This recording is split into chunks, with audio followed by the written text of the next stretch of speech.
Good morning. The 70th plenary meeting of the General Assembly is called to order.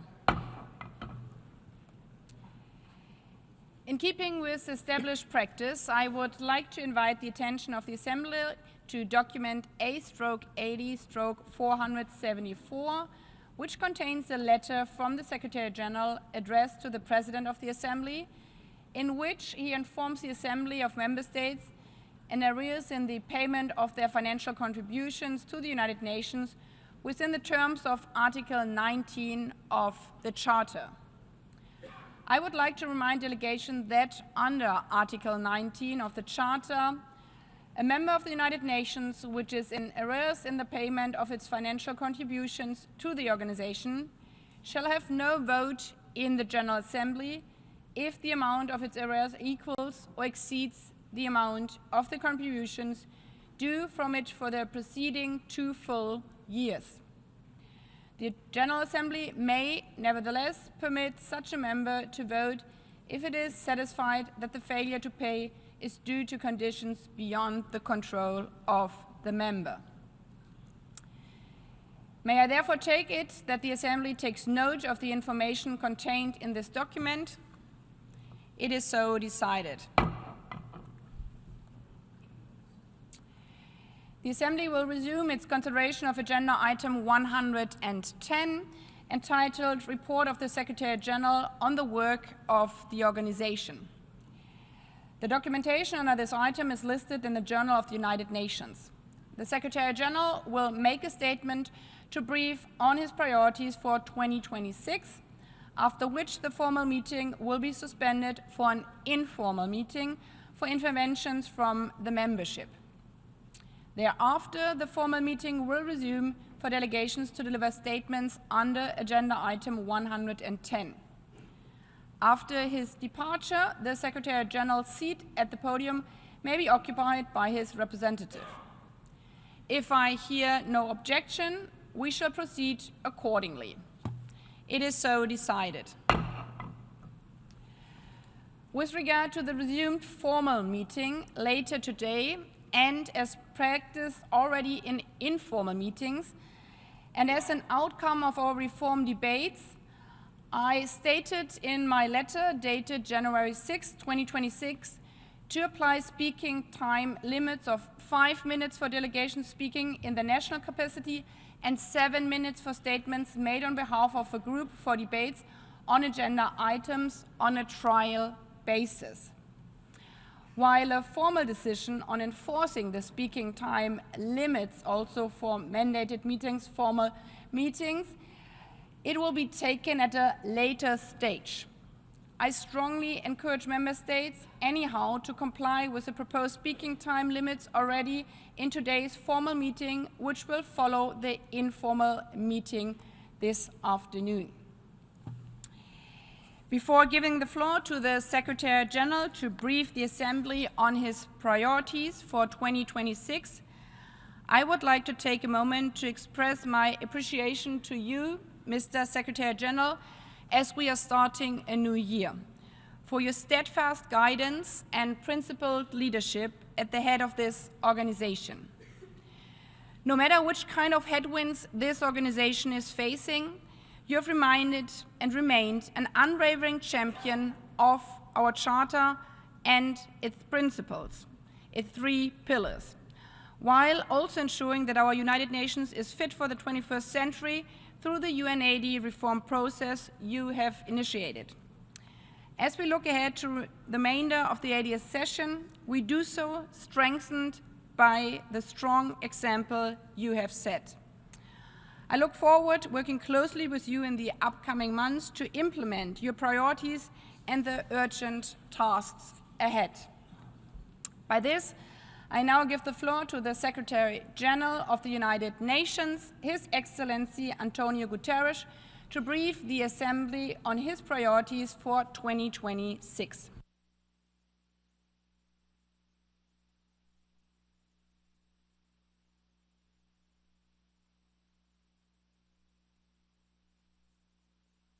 Madam President of the General Assembly, thank you very much for your very kind and generous words.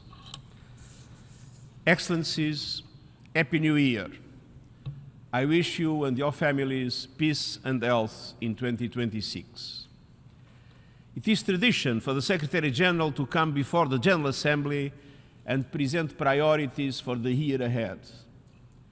Today, I do so for the final time. And let me assure you that I will make every day of 2026 count. I'm fully committed and fully determined to keep working, to keep fighting, to keep pushing for the better world that we know is possible. We already have had the benefit of the President of the General Assembly briefing you yesterday on the agenda for this year. And there is no shortage of urgent tasks before us, especially as we build on the Pact for the Future and UN8 initiative. So today I want to use this traditional moment for something slightly non-traditional.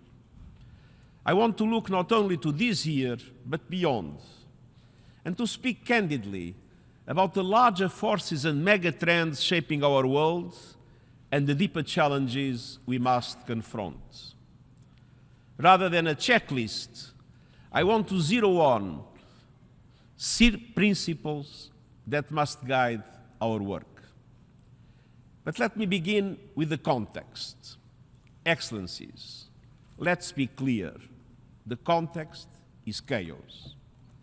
We are in a world brimming with conflict, impunity, inequality, and unpredictability. A world marked by self-defeating geopolitical divides, brazen violations of international law, and wholesale cuts in development and humanitarian aid. These forces, and more, are shaking the foundations of global cooperation and testing the resilience of multilateralism itself. And that is the paradox of our era. At a time when we need international cooperation the most, we seem to be the least inclined to use it and invest in it. Some seek to put international cooperation on death watch, but I can assure you that we will not give up. And we are totally committed in the cause of peace in Gaza, Ukraine, Sudan, and far beyond, and tireless in delivering life-saving aid to those so desperate for support. And let's recognize that even in this turbulence, we have succeeded in claiming space for the United Nations where it was not given. We have stepped forward to help shape the global conversation on artificial intelligence, insisting that these powerful forces serve humanity and uphold human dignity. We have been on the front lines of efforts to secure fair and sustainable financing for development, pushing for reforms and new mechanisms to leave no country behind. And we have been outspoken on the urgent need for climate action, demanding ambition and working to rally governments, businesses, and civil society. Everywhere, we have sought to spotlight the needs of the most vulnerable people and countries. And we will keep pushing in all these areas and more this year. In the next few weeks alone, we will launch the Independent Scientific Panel on Artificial Intelligence to provide impartial, evidence-based assessment of AI opportunities, risks, and impacts. Put forward recommendations to the high-level expert group on Beyond GDP to offer new ways to measure progress and well-being and better reflect what truly matters for people and planet.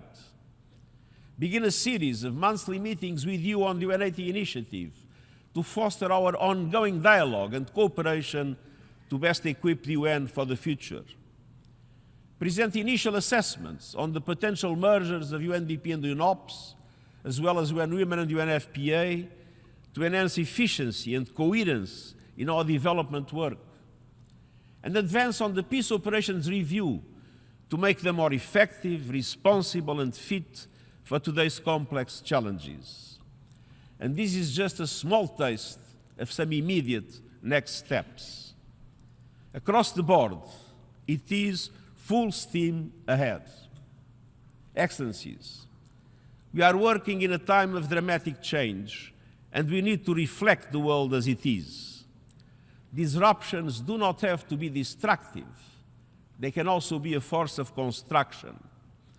The UN80 initiative is about building a UN system that delivers more effectively, more coherently, and with greater impact amid the reality of shrinking resources and rising needs. Yes, reform is about resources and using those resources effectively and efficiently. Budgets matter, but only if every member state pays its contributions in full and on time. Today's situation is totally unsustainable.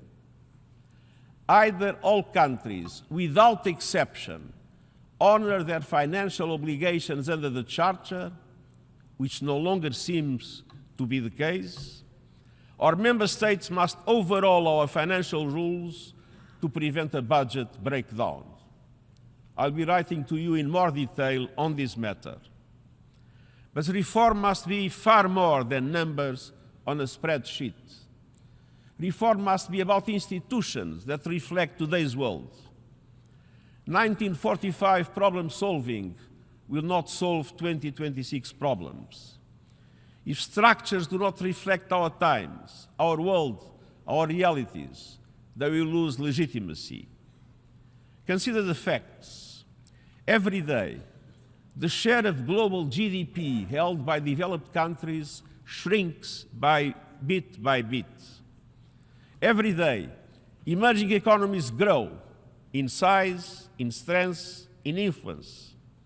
Every day, South-South trade pulls further ahead of North-North trade. Our structures must reflect this changing world. And that is why reforming international financial and trade institutions is not just important, it is essential. And the same goes for the Security Council.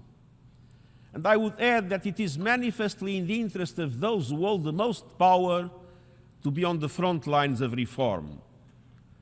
Those who try to cling to privilege today risk paying the price tomorrow. And so we must all be bold enough to change. The world is not waiting, neither should we. Excellencies, as we push forward on reforms, our larger mission must be finding our bearings in the disorienting world.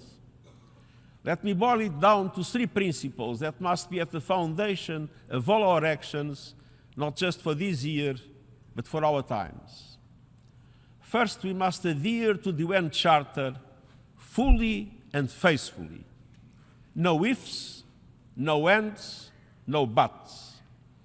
The Charter is a compact which binds us all. It's not a la carte menu, it's prefix. The Charter is the foundation of international relations, the bedrock of peace, sustainable development, and human rights. I'm honored to serve as custodian of the Charter, but each one of you has signed up to be a custodian of the Charter too. When leaders run roughshod over international law, when they pick and choose which rules to follow, they are not only undermining global order, they are setting a perilous precedent. And let's be clear, the erosion of international law is not happening in the shadows. It's unfolding before the eyes of the world, on our screens, live in 4K. People everywhere are witnessing in real time the consequences of impunity, the illegal use and threat of force, attacks on civilians, humanitarian workers, and UN personnel, unconstitutional changes of government, the trampling of human rights, the silencing of dissent, the plundering of resources, and the dangers do not stop with states or warring parties. They are being amplified by bottomless greed and inequality. The top 1% holds 43% of global financial assets. And last year alone, the richest 500 individuals added $2.2 trillion to their fortunes. Increasingly, we see a world where the ultra-wealthiest and the companies they control are calling the shots like never before, wielding outsized influence over economies, information, and even the rules that govern us all. When a handful of individuals can blend global narratives, sway elections, or dictate the terms of public debate, we are not just facing inequality, we are facing the corruption of institutions and our shared values. Look no further than artificial intelligence and the algorithms shaping our lives. These are too consequential to be controlled only by a few companies or optimized only to monetize attention and outrage.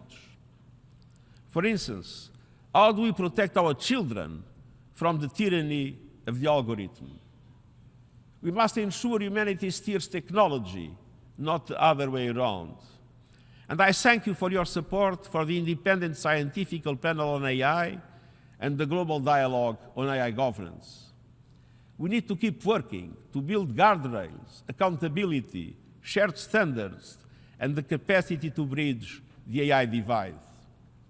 The concentration of power and wealth in so few hands is morally indefensible. And more than that, it is a clear and present danger to the Charter and the promise of equal rights and dignity for all.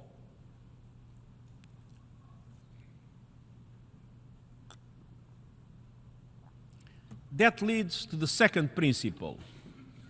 We must be relentless in our work for peace and justice, peace between nations, and peace with nature. Peace is at the heart of all we do.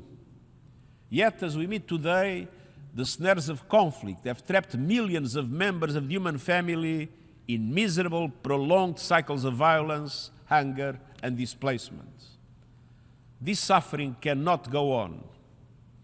In Gaza, I welcome the start of phase 2 of the ceasefire announced by the US and reiterate that humanitarian aid must flow unimpeded, the ceasefire must be implemented in full, and the way must be cleared to an irreversible path to a two-state solution in accordance with international law.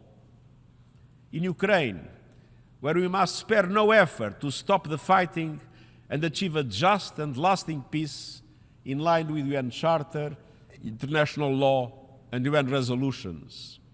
In Sudan, where the parties must agree on an immediate cessation of hostilities and the resumption of talks to reach a lasting ceasefire and a comprehensive, inclusive, and Sudanese-owned political process. Civilians must be protected. From Yemen to the Democratic Republic of the Congo, from Haiti to the Sahel, to Myanmar and around the world, we must never give up in the pursuit for peace. And throughout, we must recognize that silencing the guns is not enough. Peace is more than the absence of war. The root causes of conflict must be addressed. If not, any solution will be precarious. It's no coincidence that 9 of the 10 countries with the lowest human development indicators are currently in a state of conflict. Sustainable peace requires sustainable development. Yet, 10 years after the adoption of the Sustainable Development Goals, 2/3 of the targets are lagging. The world is falling short by over $4 trillion a year in the resources developing countries need to deliver on these promises by 2030. And developing countries are being battered and bruised by limited fiscal space, crushing debt burdens, and skyrocketing prices. We must advance on last year's Seville commitment, which set out an ambitious agenda to scale up finance, address the debt crisis, and reform the international financial architecture so developing countries can invest in the systems that support development and peace. And peace with justice means peace grounded in international law and on human rights, economic, social, cultural, civil, and political, which are inalienable, indivisible, and interdependent. We must safeguard freedom of speech and civic space. And on that note, I'm deeply concerned about the violent repression in Iran. We must open the doors of opportunity for women and girls around the world. And I want to stress that we cannot and will not give in to the disturbing pushback on the rights of women, half of humanity, and the hard-won gains in equality, participation, and protection. I'm proud that we achieved for the first time in human history gender parity at senior levels. We are stronger for it, and we will keep going. And we'll also build on progress to expand meaningful engagement with young people, full inclusion with persons with disabilities, and real opportunities for indigenous peoples. All of this is essential to build a more equitable, peaceful, just, and sustainable future. Excellences, une paix juste suppose aussi de faire la paix avec la nature. Un monde plongé dans le chaos climatique ne peut être un monde en paix. Le changement climatique est un multiplicateur de risques, attisant les tensions autour des terres, de l'eau et de la nourriture, chassant les populations de leurs foyers et mettant à mal les écosystèmes dont nous dépendons tous. C'est aussi une profonde injustice. Celles et ceux qui ont le moins contribué sont les premiers et les plus durement touchés. Les dirigeants ont échoué à contenir le réchauffement en dessous de 1,5 degré Celsius. Un dépassement temporaire de ce seuil est désormais inévitable, mais pas irréversible. Notre mission est de rendre ce dépassement aussi faible, aussi bref et aussi sûr que possible, et d'infléchir immédiatement la courbe pour revenir vers 1,5 degré.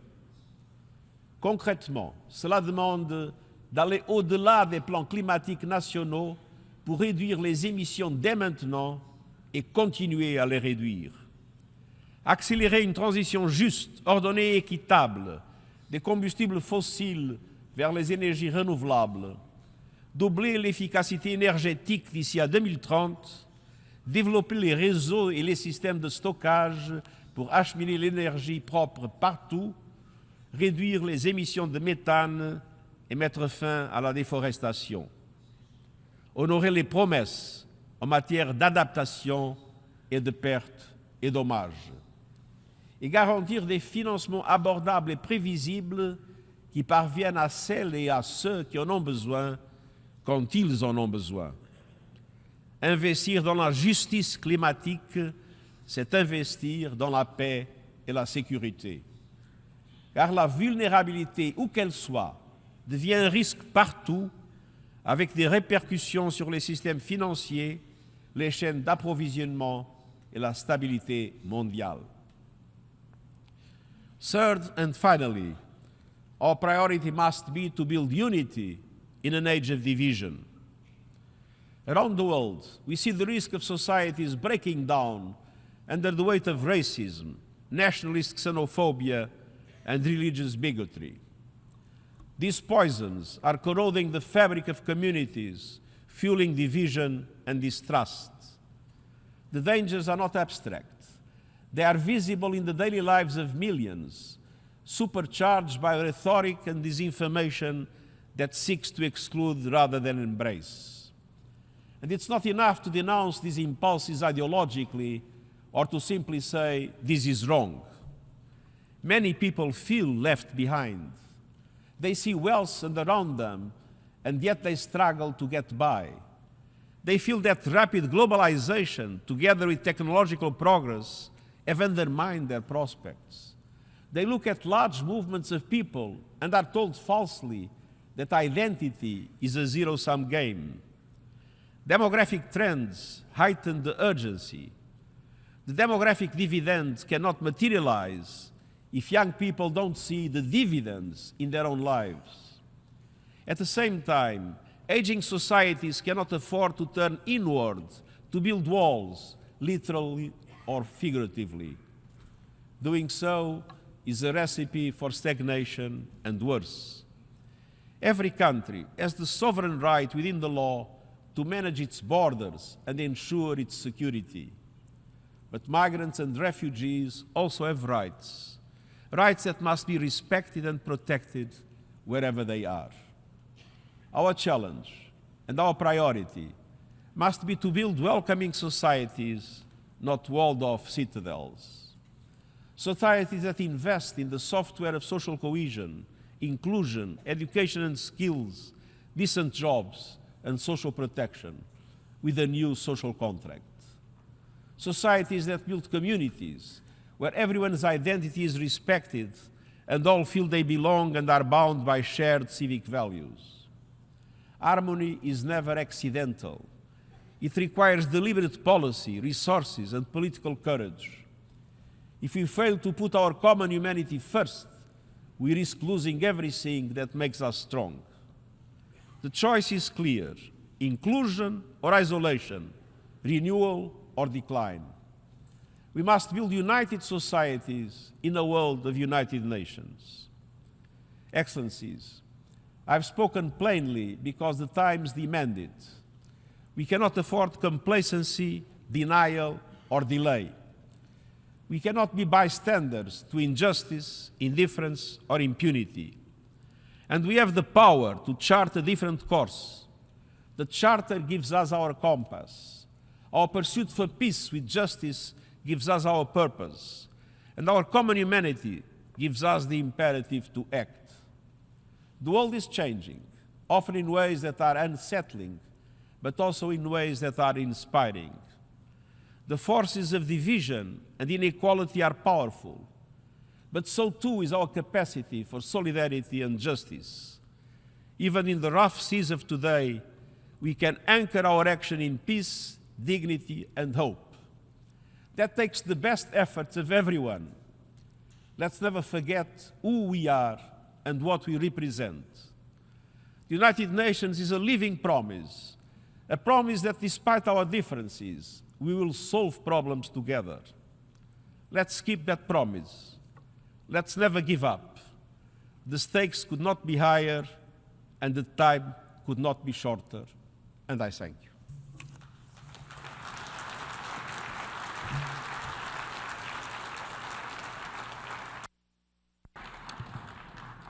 I thank the Secretary General of the United Nations.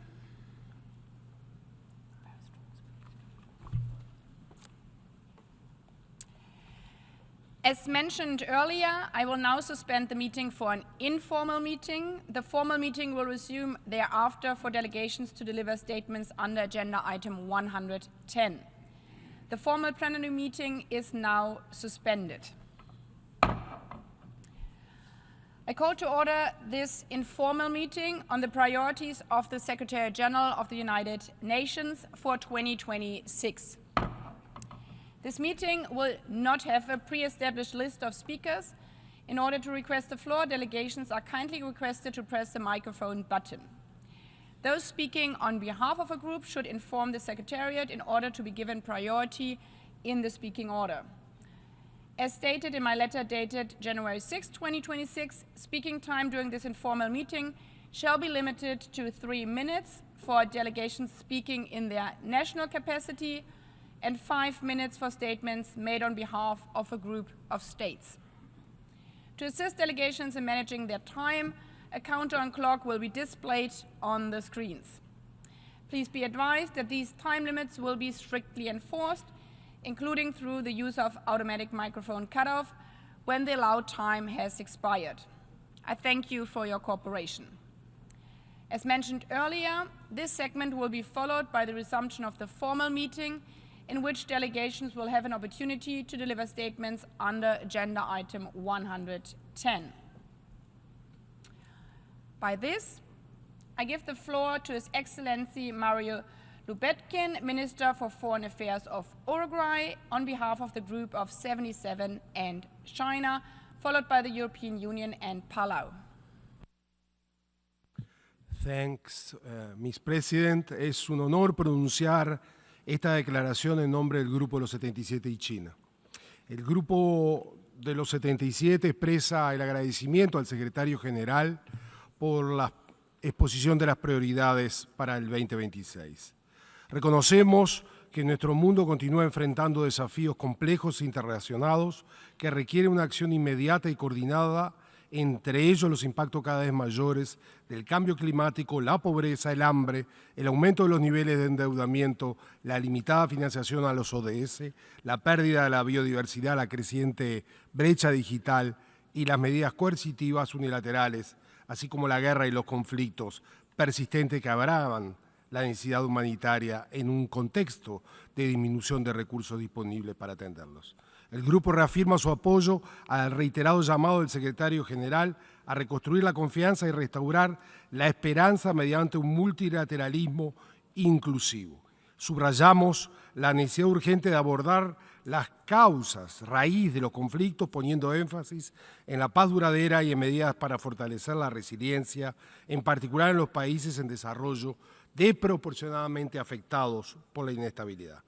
En materia de cambio climático, el 2025 siguió siendo un testigo de desafío sin precedentes, incluida la escalada de fenómenos meteorológicos extremos y el aumento de vulnerabilidad en los países por desarrollo. El grupo, por lo tanto, exhorta a la plena y oportuna implementación de todas las decisiones adoptadas en los periodos de las sesiones de las conferencias por parte de la Convención Marco de las Naciones Unidas sobre Cambio Climático, incluidas aquellas aprobadas en la COP30 celebrado en Belén. Reafirmamos que la Convención Marco de las Naciones Unidas sobre el Cambio Climático constituye el marco multilateral para abordar el cambio climático. Exhortamos enérgicamente a que se refuerce el financiamiento del Fondo para pérdidas y daños a fin de apoyar a los países en desarrollo más vulnerables. El grupo subraya la necesidad de un sistema financiero mundial que atienda de manera equitativa las necesidades de todas las naciones, en particular de los países en desarrollo. Exhortamos a una reforma integral y urgente de la arquitectura financiera internacional para abordar las desigualdades estructurales, garantizar un acceso justo a la financiación a largo plazo y promover el desarrollo sostenible. En este sentido, el grupo también hace un llamado a la plena y oportuna implementación de los compromisos acordados en el Compromiso de Sevilla, adoptado durante la cuarta Conferencia Internacional sobre la Financiación para el Desarrollo, realizado en junio del 2025. La erradicación de la pobreza en todas sus formas y dimensiones sigue siendo un elemento fundamental en nuestros esfuerzos para lograr el desarrollo sostenible. Reiteramos nuestro llamado a la comunidad internacional para que proporcione el apoyo necesario a todos los países en desarrollo para erradicar la pobreza. Por lo tanto, respaldamos todas las propuestas del secretario general dirigidas a abordar la erradicación de la pobreza, que sigue siendo el mayor desafío global. El hambre y la seguridad alimentaria continúan siendo cuestiones críticas para muchos países en desarrollo y por eso destacamos la importancia de acciones concretas que incluyan inversiones sólidas a la resiliencia agrícola y los sistemas alimentarios para erradicar la pobreza, eliminar el hambre y alcanzar los objetivos del 2030. La rápida evolución de la tecnología, incluida la inteligencia artificial, presenta oportunidades de transformación, pero también riesgos de profundizar las brechas existentes. Consideramos la transformación digital como un medio fundamental para lograr los ODS y abordar desafíos como la educación de calidad, la atención sanitaria y la acción climática. El grupo expresa su preocupación por la situación financiera que viven las Naciones Unidas, la cual se debe al incumplimiento de algunos Estados miembros en el pago oportuno de sus contribuciones.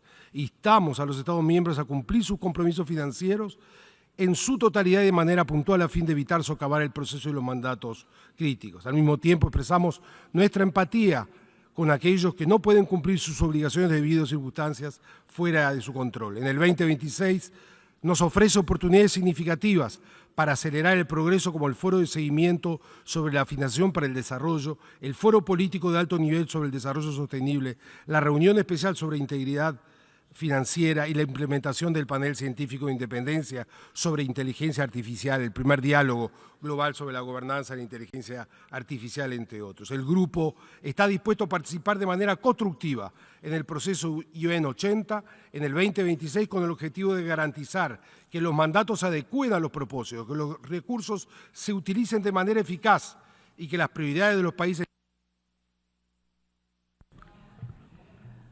I think the distinguished representative of Uruguay, Minister for Foreign Affairs, on behalf of the Group of 77 and China. I now give the floor to the European Union on behalf of the EU and its member states. The floor to the distinguished representative. Mr. Secretary General, Madam President, I have the honor to speak on behalf of the European Union's member states. The candidate countries North Macedonia, Montenegro, Albania, Ukraine, the Republic of Moldova, Bosnia and Herzegovina, as well as Andorra, Monaco, and San Marino, align themselves with this statement. Mr. Secretary General, thank you for your briefing and for your steadfast leadership. As you enter the final year of your mandate, we wish to underscore your commitment to this organization and to the values on which it was founded, values that today are under severe strain. At the outset, allow me to pay tribute to the women and men of the United Nations. They deserve our utmost respect and protection. Violence against them must stop. You have reminded us of a hard truth. We live in a world marked by deep fractures, multiplying crises, and growing mistrust. Yet, multilateralism remains indispensable. The UN Charter and international law, including international humanitarian law and international human rights law, remain our shared foundation. When international law is upheld, lives and dignity are protected and peace can endure. When it is violated with impunity, suffering spreads. From Ukraine to Gaza and Iran, from Sudan to Afghanistan, from Haiti to Myanmar and beyond. Disinformation and polarization further erode trust and our capacity to act. Ms. Secretary General, the European Union remains a powerful and principled partner of the United Nations. Most recently, we used our convening power and diplomatic engagement to ensure the consensual adoption of the UN's 2026 budget, safeguarding the organization's ability to deliver. The adoption of the revised estimates reflects broad support for UN80 reform agenda. We must maintain momentum. A United Nations that is effective, accountable, and transparent and fit for purpose is a necessity. Dear colleagues, restoring trust, strengthening partnerships, and delivering results for people, especially those furthest behind, must be a collective priority. On peace and security, we support a renewed commitment to the UN Charter and decisive investment in prevention, mediation, peacekeeping, and peace building. Prevention saves lives and resources and offers hope before violence takes hold. We support your good offices, the implementation of the PBAR, and the adaptation of peace operations to today's realities. We must also protect and strengthen the global disarmament and non-proliferation architecture. The UN remains indispensable to prevent and end wars and to build peace. On sustainable development, we must move from ambition to delivery. With only 4 years left to achieve the SDGs, progress remains far too slow. This is a call to act differently and together. The Pact for the Future must accelerate implementation of the 2030 Agenda. In line with the Seville commitment, the EU will continue to invest in sustainable and inclusive development, including through Global Gateway, and to support efforts to improve the international financial architecture. On human rights in 2026, we must continue to stand firm. Human rights are not optional nor selective. They are central to human dignity, peace, and sustainable development. The UN's human rights pillar must be protected and empowered. Gender equality is essential across our work. Respect for international humanitarian law and principled humanitarian action is being tested as never before. Despite all challenges, the EU and its member states remain the world's leading humanitarian donor, having mobilized $8.5 billion in 2025 alone. We will continue to uphold the humanitarian imperative to save lives and ensure that gender equality and climate considerations remain integral. Ms. Secretary General, for all this to succeed, we need a financially stable United Nations. The UN and its member states are the biggest collective contributors, consistently paying on time, in full, and without conditions. Others must do the same. As we enter a turbulent 2026, one message stands out. Trust is our most precious currency. Trust in our institutions, in the rule of law, and in one another, most importantly, in one another. The European Union and its member states will work with all partners across regions and with civil society to strengthen this organization and ensure it remains a source of hope, protection, and solutions for generations to come. And we will stand by you, Mr. Secretary General, during this all-important final year of yours in office. Thank you. I thank the distinguished representative of the European Union. I now give the floor to the distinguished representative of Palau on behalf of the Alliance of Small Island States, followed by Bahrain and Lesotho.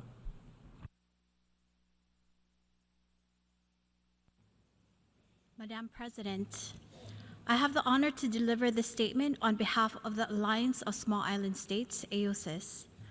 At the outset, I wish to express AOSIS's appreciation to the Secretary General for this briefing and for outlining his priorities for 2026. As we consider these priorities, we do so against a backdrop of deepening global uncertainty, accelerating climate impacts, and a multilateral system under severe strain. For AOSIS, the United Nations remain indispensable for maintaining global peace, upholding international law, and ensuring the prosperity of small island developing states. The months ahead will either shape our collective failure or our collective success. AOSIS remains committed to ensuring the latter. To do this, the multilateral system must be strengthened, not hollowed out. At a time of geopolitical fragmentation and fiscal pressures, the UN's convening power, leadership, and development role are more essential than ever. Reform efforts, including those under UN80, must result in an organization that is more responsive, inclusive, and effective, particularly for SIDS. At the same time, the special circumstances of SIDS must be fully operationalized across the multilateral system. In this context, AOSIS underscores the importance of the Antigua and Barbuda Agenda for SIDS and calls for its full and timely implementation. Madam President, the protection of the global environment remains critical. In 2026, we require the continued leadership of the Secretary General to drive emissions down, keep 1.5 degrees within reach, and ensure all states fulfill their UNFCCC and Paris Agreement commitments. The recent ICJ advisory opinion affirms that states have legal obligations on climate action. It is not just a political commitment. The entry into force of the BBNJ agreement this year and the convening of its first conference of the parties also represents a landmark moment for ocean governance. For AOSIS, the ocean is not only an environmental priority, it is central to our identity, livelihoods, and survival. Madam President, the international financial architecture must be reformed. The global financial system remains misaligned with today's financial landscape, relying on narrow income-based classifications that obscure vulnerability and limits access to finance, constrains fiscal space, and undermines sustainable development in SIDS. The Sevilla commitment reaffirmed the need to realign global financial rules and institutions with vulnerability and resilience. In 2026, this must translate into concrete reforms, including meaningful operationalization and use of the Multi-Dimensional Vulnerability Index to inform access to consensual finance, debt sustainability, and development cooperation. Madam President, as today's briefing remarks the Secretary General's last presentation of his priorities for the year under his tenure, AOSIS wishes to place on record its deep appreciation for his astute leadership and steadfast commitment to small island developing states. Throughout his term, the Secretary General has consistently advocated for a robust multilateral system, championed the 1.5-degree goal, and amplified the voices of the most vulnerable, including SIDS. Mr. Secretary General, AOSIS thanks you for standing with small island developing states during moments of profound global challenge.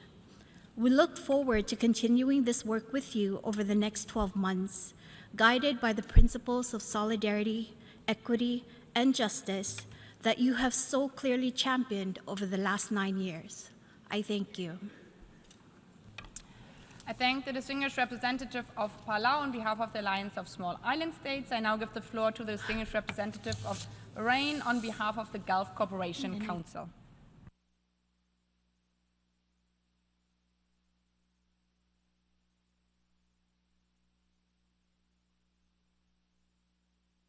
Bahrain? Somehow the microphone is not working. I see that you press it. Yeah, now. السيدة الرئيسة، يشرفني أن ألقي هذا البيان باسم دول مجلس التعاون لدول الخليج العربية، وهي الإمارات العربية المتحدة والمملكة العربية السعودية وسلطنة عمان ودولة قطر ودولة الكويت وبلادي مملكة البحرين. تتقدم دول مجلس التعاون بالشكر لمعالي الأمين العام على تقريره السنوي واستعراضه لأولوياته خلال العام 2026، معربة عن تقديرها لقيادته الحكيمة لأعمال المنظمة في هذه المرحلة الدقيقة، تزامناً مع الذكرى 80 لتأسيسها في ظل ما يواجهه المجتمع الدولي من تحديات معقدة. كما تجدد دول المجلس دعمها لجهوده المتواصلة في إرساء السلام استناداً إلى مبادئ ميثاق الأمم المتحدة والقانون الدولي وتعزيز الحوار والتعاون الدولي، بما يسهم في النهوض بالعمل متعدد الأطراف وترسيخ القيم الإنسانية المشتركة. السيدة الرئيسة، جاء اعتماد الجمعية العامة العام الماضي للقرار المعنون التعاون بين الأمم المتحدة ومجلس التعاون لدول الخليج العربية كخطوة تعكس تنامي الشراكة بين الجانبين وأهميتها المتزايدة على الساحة الدولية، بما يسهم في تكامل الجهود الدولية والإقليمية لمواجهة التحديات المشتركة وتعزيز السلم والاستقرار والتنمية المستدامة. وقد أكد إعلان الصخير الصادر عن الدورة 46 للمجلس الأعلى لمجلس التعاون لدول الخليج العربية التي عقدت في مملكة البحرين خلال شهر ديسمبر الماضي على تمسك دول مجلس التعاون بتوطيد الشراكة والتعاون السياسي والأمني والاقتصادي مع الدول الصديقة والمنظمات الدولية والتكتلات الاقتصادية بما في ذلك الأمم المتحدة.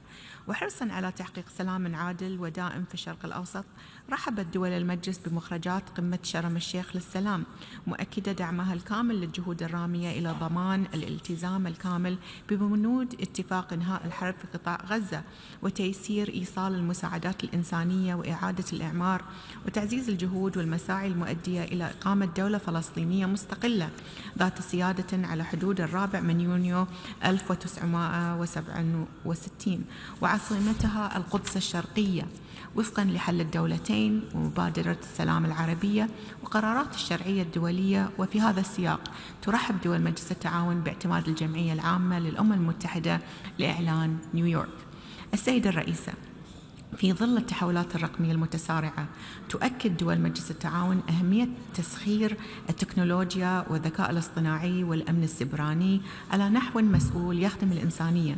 وفي هذا السياق ترحب دول المجلس بإنشاء فريق علمي دولي مستقل معني بالذكاء الاصطناعي، وتطلع إلى المشاركة الفاعلة في الحوار العالمي السنوي حول حوكمة الذكاء الاصطناعي المقرر عقده خلال العام الجاري.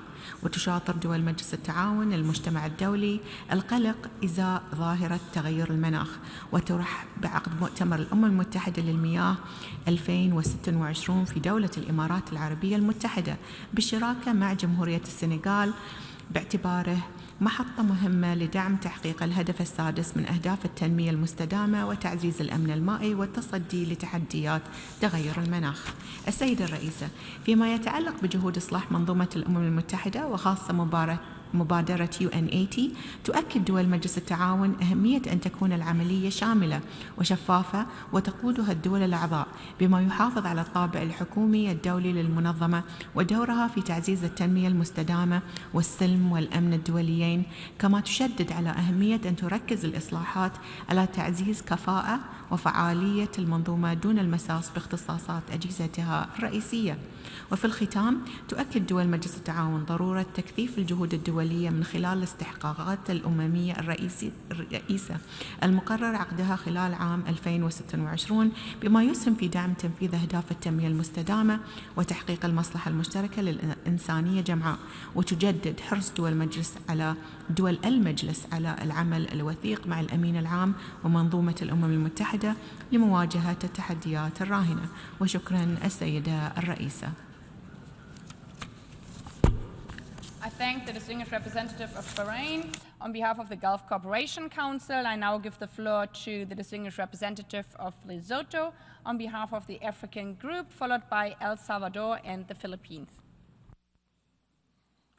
Madam President, I have the honor to deliver this statement on behalf of the Africa Group.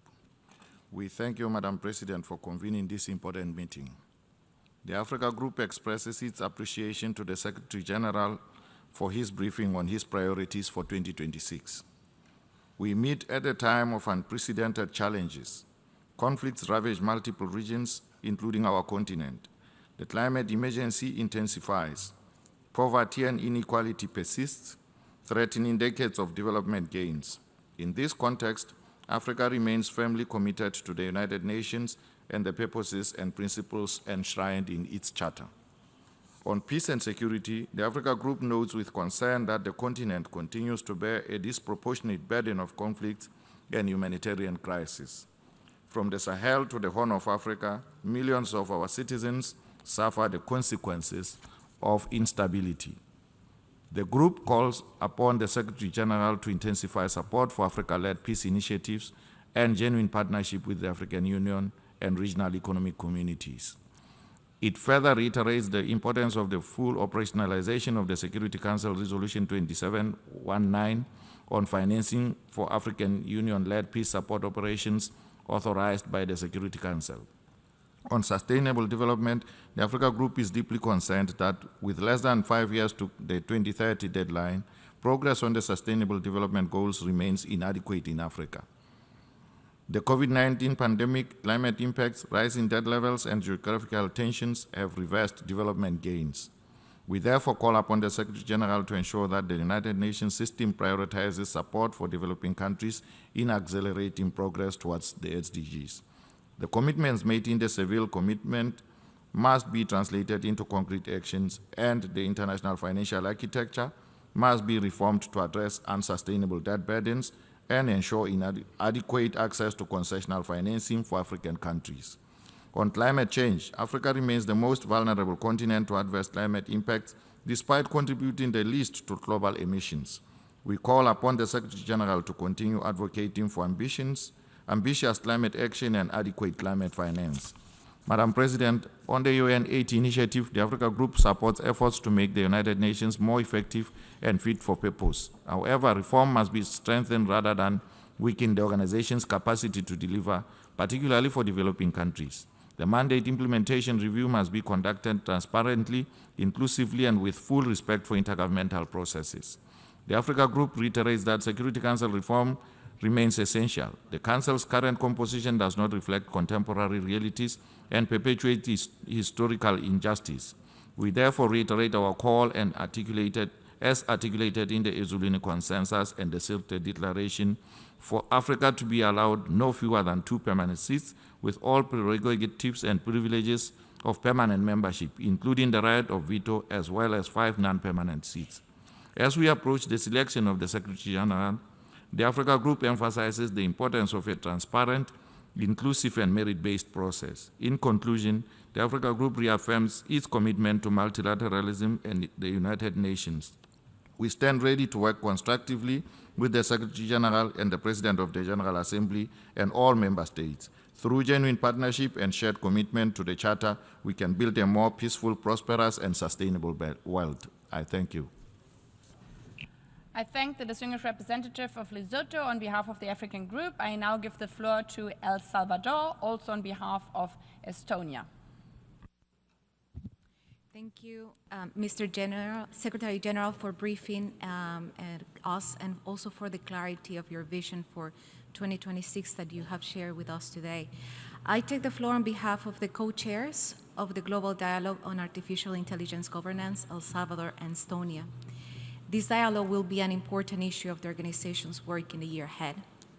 The establishment of the Global Dialogue reflects a shared recognition by member states that artificial intelligence has become a defining question for development and international cooperation, and that it requires an inclusive platform within the United Nations.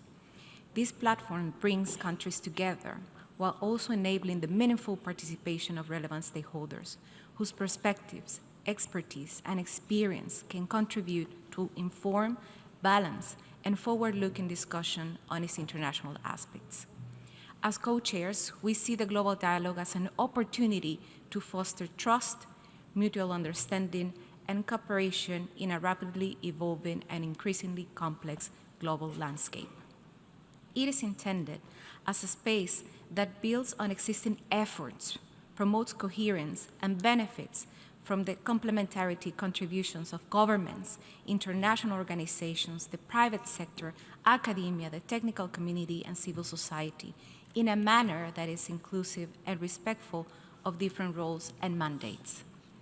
We are particularly mindful that for many countries, discussions on AI are closely linked to broader development considerations, including access to technology, skills, infrastructure, and institutional capacity. In this context, contribution from a wide range of actors can help illuminate practical realities, identify capacity-building needs, and support more effective international cooperation while ensuring that member states remain fully engaged throughout the process. As the preparatory work advances, we remain fully committed to conduct it precisely, a process that is balanced, transparent, and responsive to member states, while drawing on the support of the Secretariat and relevant entities of the UN system.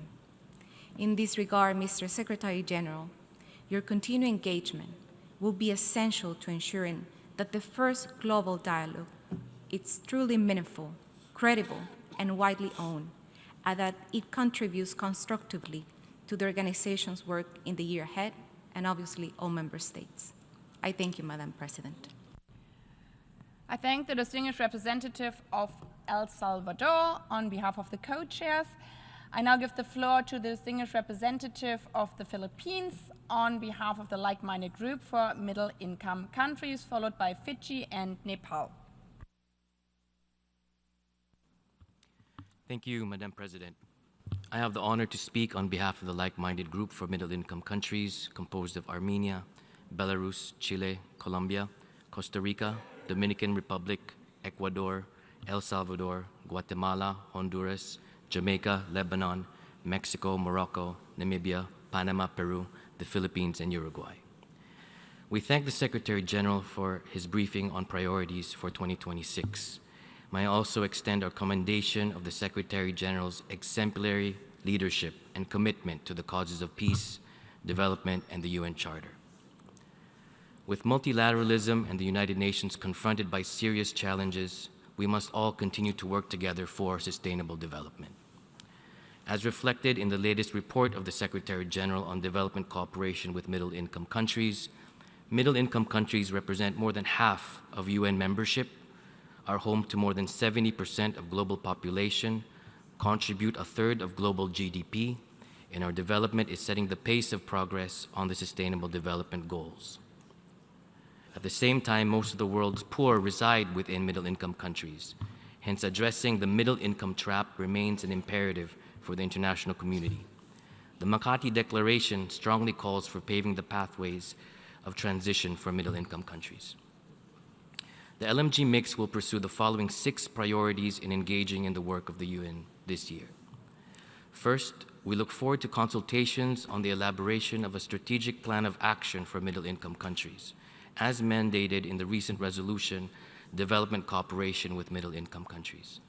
A plan of action designed and led by MIX will catalyze efforts towards addressing the specific challenges facing middle-income countries and galvanize further support from member states, UN agencies, and relevant stakeholders. Second, we also look forward to the elaboration of a comprehensive system-wide response plan by the UN system aimed at delivering tailored support for middle-income countries. This was a mandate in the resolution on MIX at the 78th session of the UNGA, as well as in the Sevilla commitment.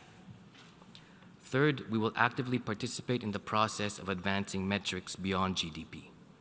The LMG MIX have consistently championed this call, reflected in both the Pact for the Future and the Sevilla commitment, as per capita income alone cannot capture the complexity of our development needs. Fourth, we will continue to support reform of the international financial architecture. In particular, debt challenges continue to profoundly affect middle-income countries.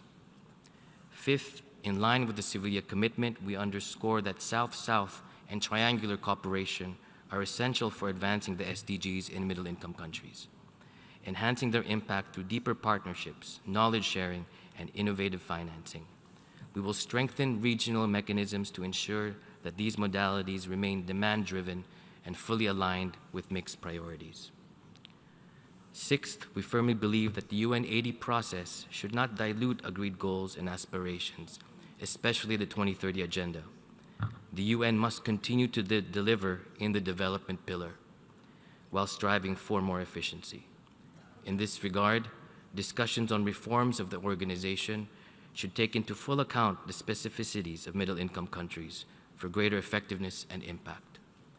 In conclusion, Madam President, we remain fully committed to supporting the Secretary General's priorities for this year and to promoting multilateralism and international cooperation with a strong United Nations at its heart.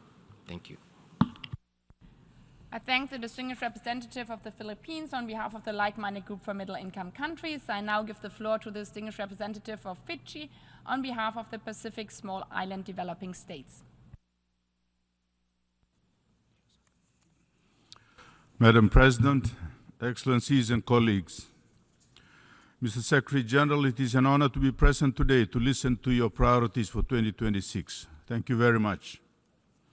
I have the honor to speak on behalf of the Pacific Islands Small Developing States, PSIDS, as the Secretary General presents his work plan for 2026, his 8th and final year leading this institution. We align our statement with a statement delivered by Palau on behalf of AOSIS.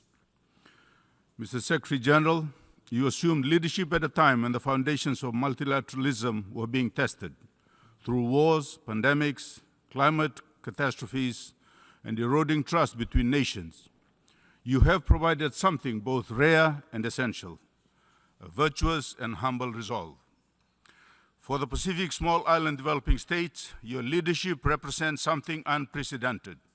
You were the most actively committed Secretary General in our region, one that gave direct, sustained, and personal attention to our people. In 2019, you traveled to Fiji, Vanuatu, and Tuvalu, addressing Pacific leaders at the forum in Suva. In 2024, you returned to Tonga and Samoa for the Pacific Islands Forum.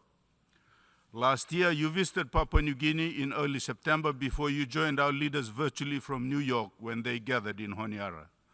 This was not symbolic.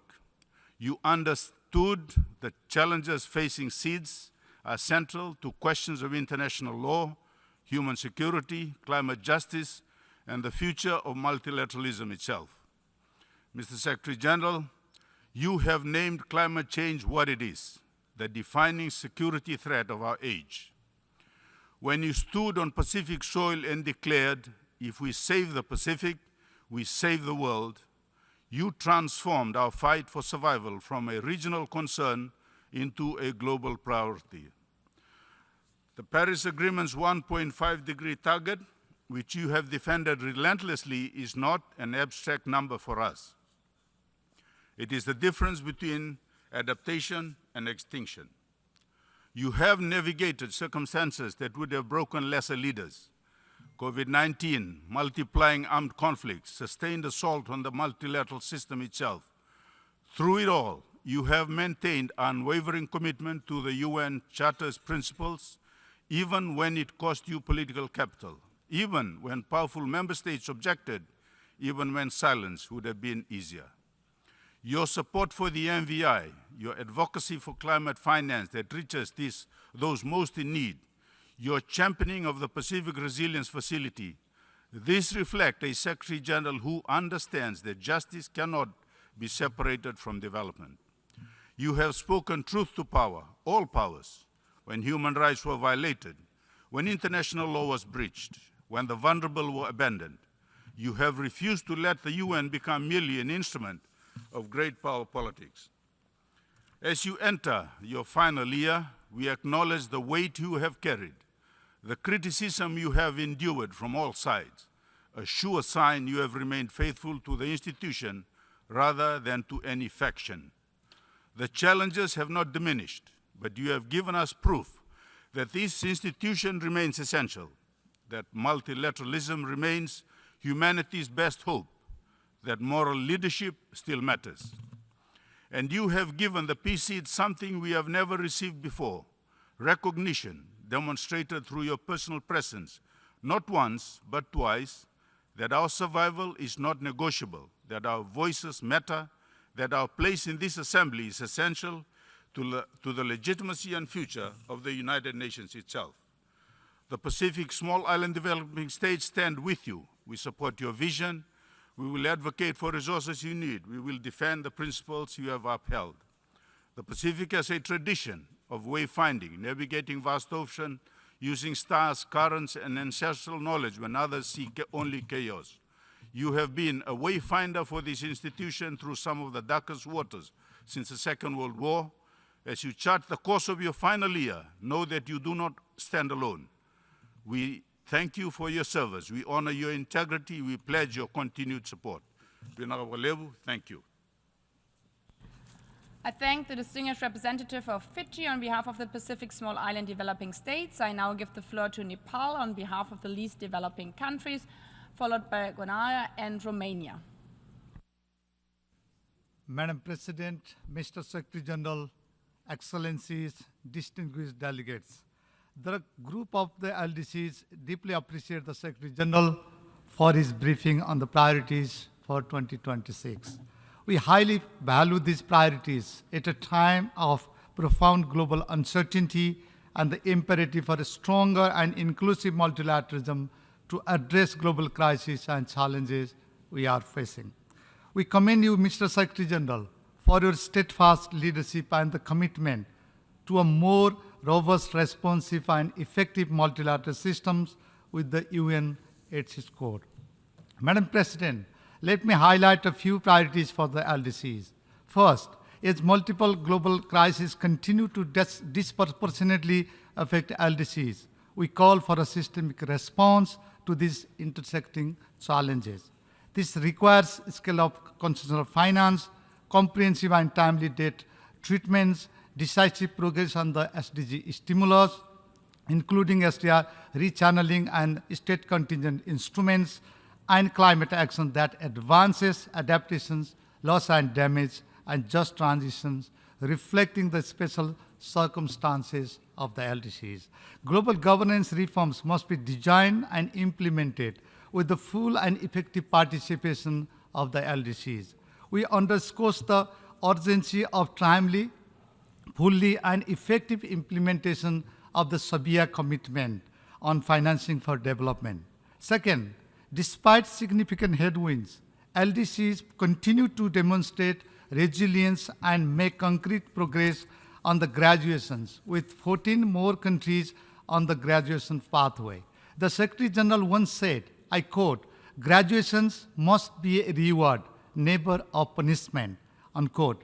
On this, as reflected in the outcome of the high-level meeting on graduations held in Doha last month, predictable, adequate, and incentive-based international support for graduating and graduated countries is a must for their smooth, resilient, and irreversible graduation. Third, we call for a renewed and recalibrated focus on LDCs across all three pillars of the UN's work so that the SDG and DPOA can be delivered. In fact, delivering for LDCs is a precondition for delivering on the SDG globally. We therefore urge a stronger, integrated, country-driven UN system that is aligned with nationally owned development plans and graduation strategies. Fourth, LDCs need a stronger, more effective, and responsive UN now more than ever. The UN80 must serve as an opportunity to renew and reinvigorate multilateralism while delivering better on the ground. Fifth, the DPOA midterm review being held in Doha 2027 is critical to take stock, adjust course, and renew global commitments to LDCs through an evidence-based, inclusive, and action-oriented process. The group counts the Secretary General's full support, including through analytical capacities and convening power and coherent linkages with the Pact of the Future, financing for development, and climate processes, so that LDC's priorities are consistently reflected and acted upon. Madam President, the group reiterates its full support to the Secretary General and stands ready to work constructively with the UN membership and international community. Together, we must ensure that at 80, the UN delivers on the promises of its Charter and the 2030 Agenda for 1.2 billion people living in LDCs and for future generations. I thank you. I thank the distinguished representative of Nepal on behalf of the least developing countries. I now give the floor to Grenada on behalf of the Caribbean community, followed by Romania and Indonesia.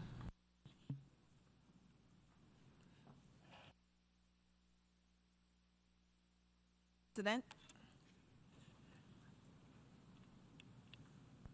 Madam President, Mr. Secretary General, I have the honor to deliver this statement on behalf of the 14-member states of the Caribbean community and to align ourselves with the statements delivered on behalf of the Group of 77 and the Alliance of Small Island States. We meet at a time of intensified challenges, geopolitical, environmental, and economic. Across almost every region, conflict and insecurity are growing. Defense spending is increasing while resources for development are being reduced. At the same time, the selective application of international law is weakening confidence in the rule-based international order. For small island developing states, this is not an abstract concern. When multilateralism is weakened and international law is applied inconsistently, it is those with the least power and the greatest vulnerability who bear the heaviest cost. In this context, the United Nations has never been more important. The UN remains the only truly universal institution where all states can engage on equal footing, where dialogue can be sustained even in times of crisis, and where collective solutions can be built. Mr. Secretary General, your role in this moment is pivotal. You provide steady leadership to a global institution operating under exceptional strain, and your role as both moral voice and institutional steward is essential to the credibility and effectiveness of the United Nations. As member states, we too have an equal responsibility to uphold that credibility. CARICOM has given its full support to the UN 80 initiative and to the creation of stronger, more fit-for-purpose organization. A more agile and financially sound United Nations must also be a more equitable and responsive one, especially for those who are most vulnerable. The continued impactful presence on the ground in our countries and region remains of paramount importance for the Caribbean. Madam President, CARICOM wishes therefore to highlight 3 priority areas where sustained UN engagement is essential. First, peace and security. This includes the illicit trafficking in arms and drugs, which continue to destabilize societies and weaken state institutions globally. We underscore the dire situation in Haiti, which is a test of international solidarity. The work of BINU and UNSOH alongside the gang suppression force remains vital to supporting Haiti's return to democratic governance, restoring security, and addressing the profound injustices suffered by the most vulnerable, particularly women, girls, and children. Sustained political engagement and coordinated international support are imperative. Second, development and resilience. The full and effective implementation of Antigua and Barbuda Agenda for SIDS lies at the heart of our priorities. Climate shocks, external economic volatility, high debts, and constrained access to concessional finance are largely beyond our control, yet they shape our developmental prospects. We count on your leadership, Mr. Secretary General, to accelerate the implementation of ABAS, including tools such as the MVI. We are also convinced, like you, that the international financial architecture needs urgent reform so that the international system can better respond to the special circumstance of SIDS and other vulnerable countries. Third, environmental sustainability. The climate crisis, ocean degradation, and biodiversity loss are defining challenges of our time. None of these can be addressed by any country acting alone. They demand collective action, and the United Nations system remains the principal organ through which that cooperation must be mobilized. Finally, Mr. Secretary General, we commend your persistence and your courageous leadership at a time of extraordinary geopolitical tensions. CARICOM will continue to work with you to ensure that the United Nations remain a strong, credible, and effective pillar of the international system. We thank you. I thank the distinguished representative of Grenada on behalf of CARICOM. By this, we end the statements by groups, on behalf of groups, and come to statements from individual member states. Please be aware of the 3-minute time limit, starting by the distinguished representative of Romania, followed by Indonesia and Cuba. Thank you very much, Madam President. I would like to add a few points in addition to the statement delivered by the European Union.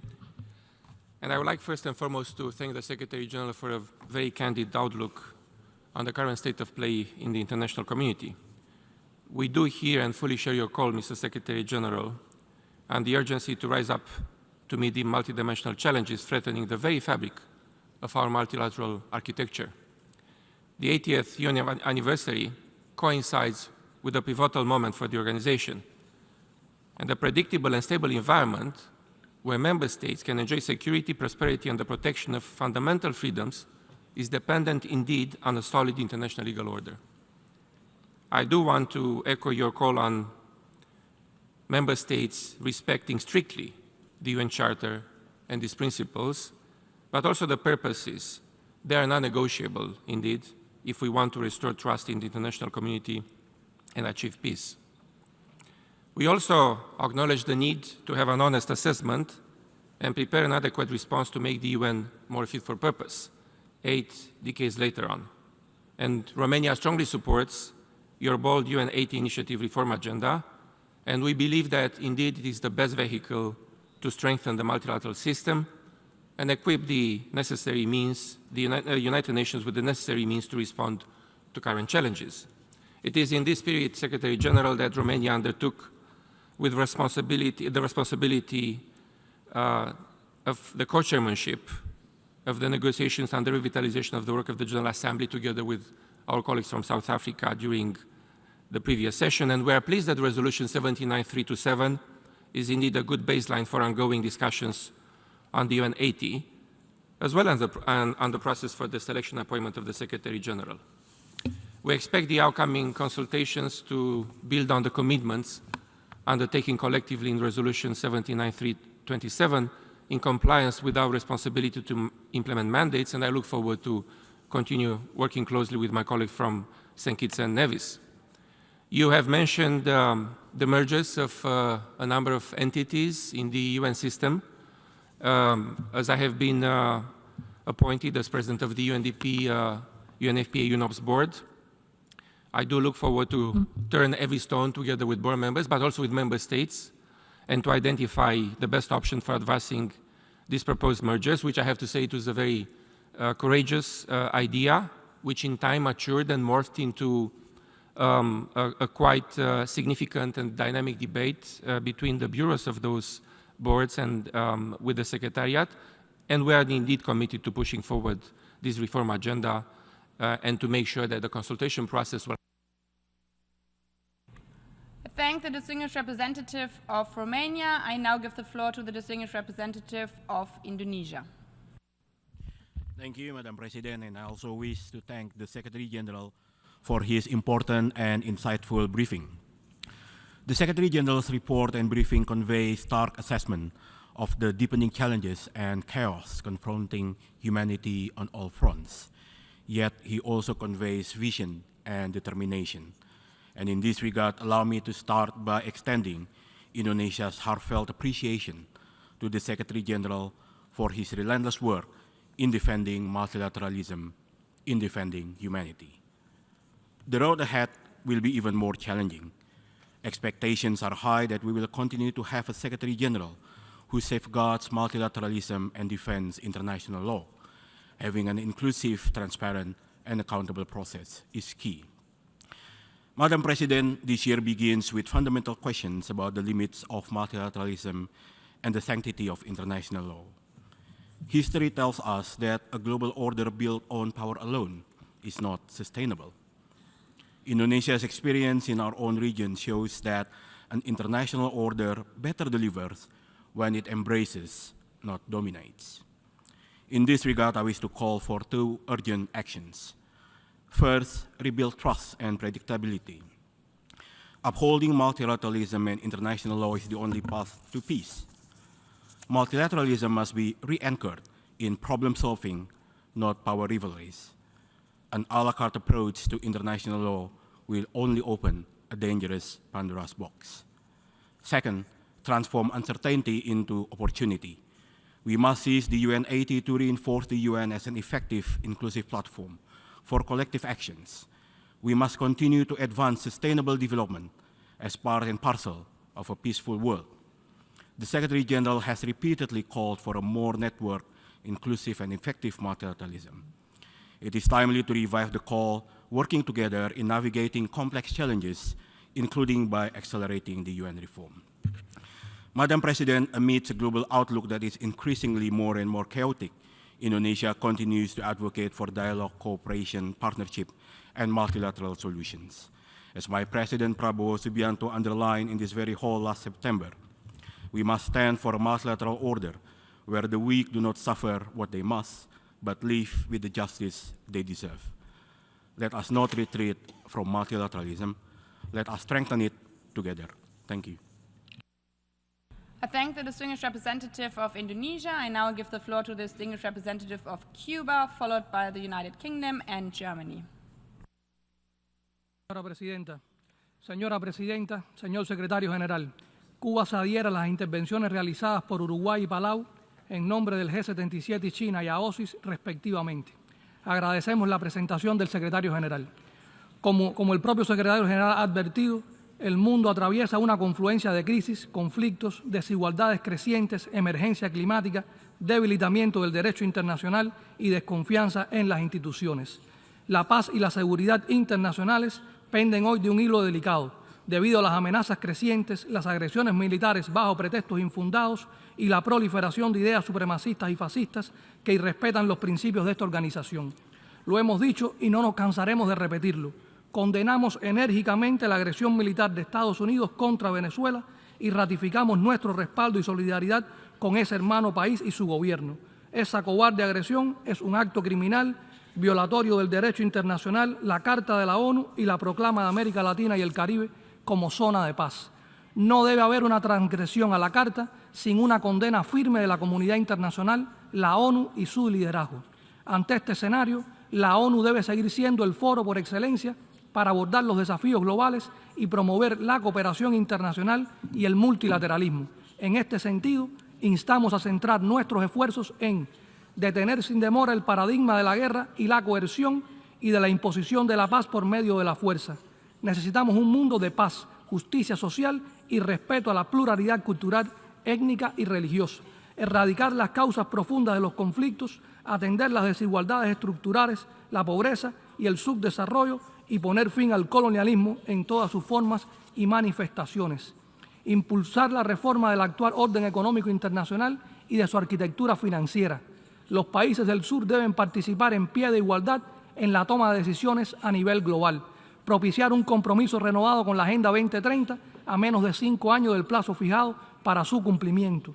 Tomar acciones urgentes y ambiciosas para enfrentar el cambio climático que amenaza la supervivencia de todos, especialmente de los pequeños estados insulares en desarrollo. Abordar la cuestión de los derechos humanos sin politización ni dobles raseros, sobre la base de la cooperación y el respeto al derecho de cada país a escoger su sistema político, económico y social sin injerencias externas. Fortalecer la ONU y adaptarla a los retos actuales sin comprometer su naturaleza intergubernamental. Defender un mundo sin crueles bloqueos ni medidas coercitivas unilaterales contrarias al derecho internacional. Honremos el compromiso de hace 80 años de preservar a las generaciones venideras del flagelo de la guerra y a construir un mundo de paz. Es nuestra responsabilidad colectiva y nuestro deber histórico. Urgen hechos, no palabras. Muchas gracias. I thank the distinguished representative of Cuba. I now give the floor to the distinguished representative of the United Kingdom. Thank you, Madam President. Mr. Secretary-General, let me begin by expressing our sincere thanks to you for your leadership over these past 9 years. You've steered the United Nations through an era of unprecedented global challenge with vision and resolve. Under your tenure and with our support, the UN has advanced major priorities, elevating climate action to the top of the global agenda, championing digital cooperation, and strengthening humanitarian response in times of crisis. The adoption of the Pact for the Future stands as a landmark achievement, charting a course for a more inclusive, sustainable, and resilient world order. But as you've set out this morning, there's no shortage of challenges ahead for the organization, for multilateralism, and for our planet. Your New Year's message set the tone for the months ahead. We must, as you said, get our priorities straight. We must choose people and planet over pain. And as you said so powerfully this morning, we must work full steam ahead, fully and faithfully in support of the Charter as an important living promise to the people of the world. Alongside the 3 principles you highlighted, we welcome your UN80 reform initiative and your commitment to make this organization more inclusive, more efficient, and better able to serve those who depend on it most. And we welcome your clear message today about taking that forward with continued high ambition. These efforts are essential to ensuring the UN can meet the defining challenges of our time, and the UK stands ready to work with you and all member states to advance this important agenda. Madam President, Mr. Secretary-General, this week we mark 80 years since the first General Assembly, Security Council and ECOSOC meetings held in London in January 1946. And we look forward to welcoming you to London this weekend to celebrate this important anniversary. As we reflect on this organization's first 8 decades, we recall the remarkable efforts and achievements of those first delegates who came together in the extraordinary circumstances of the aftermath of World War. And we renew their conviction that nations acting together can achieve far more than they can alone. Let us approach the year ahead in that spirit, determined to work together to deliver the progress that this world so urgently needs. Thank you. I thank the distinguished representative of the United Kingdom. I now give the floor to the distinguished representative of Germany, followed by the Russian Federation and Tajikistan. Madam President, thank you very much. Germany fully aligns itself with the statement of the European Union. Mr. Secretary General, we thank you very much for your steadfast leadership, your continued commitment, your guidance and your clarity throughout your tenure and this morning. Our multilateral system is facing unprecedented challenges, and violations of the UN Charter are on the rise, and we must fight this trend. Our history shows that we can tackle the most pressing global challenges best through international cooperation and within a functional international order with the United Nations as its core. The questions which should guide us are: how can we restore trust? How can we ensure that the rules we all agreed on are respected? And do we have the right structures to address the challenges of the present and the future? And 3 short points on this. First, we should implement the Pact of the Future and put a strong focus on UN reform. In the Pact that Namibia and Germany had the honor to facilitate, our heads of state and governance recognize that our deeply interconnected challenges can only be addressed collectively and pledge to uphold international law and the Charter's principles. And therefore, within the UN80 process, we should place a strong focus on structural changes that make the UN fit for purpose and ensure these goals. Secondly, let us learn from the many successes of the United Nations and build on what has worked well. I would just like to mention 2 short things. In many, many countries, the UN has helped to provide accountability and made a lasting contribution to peace and stability.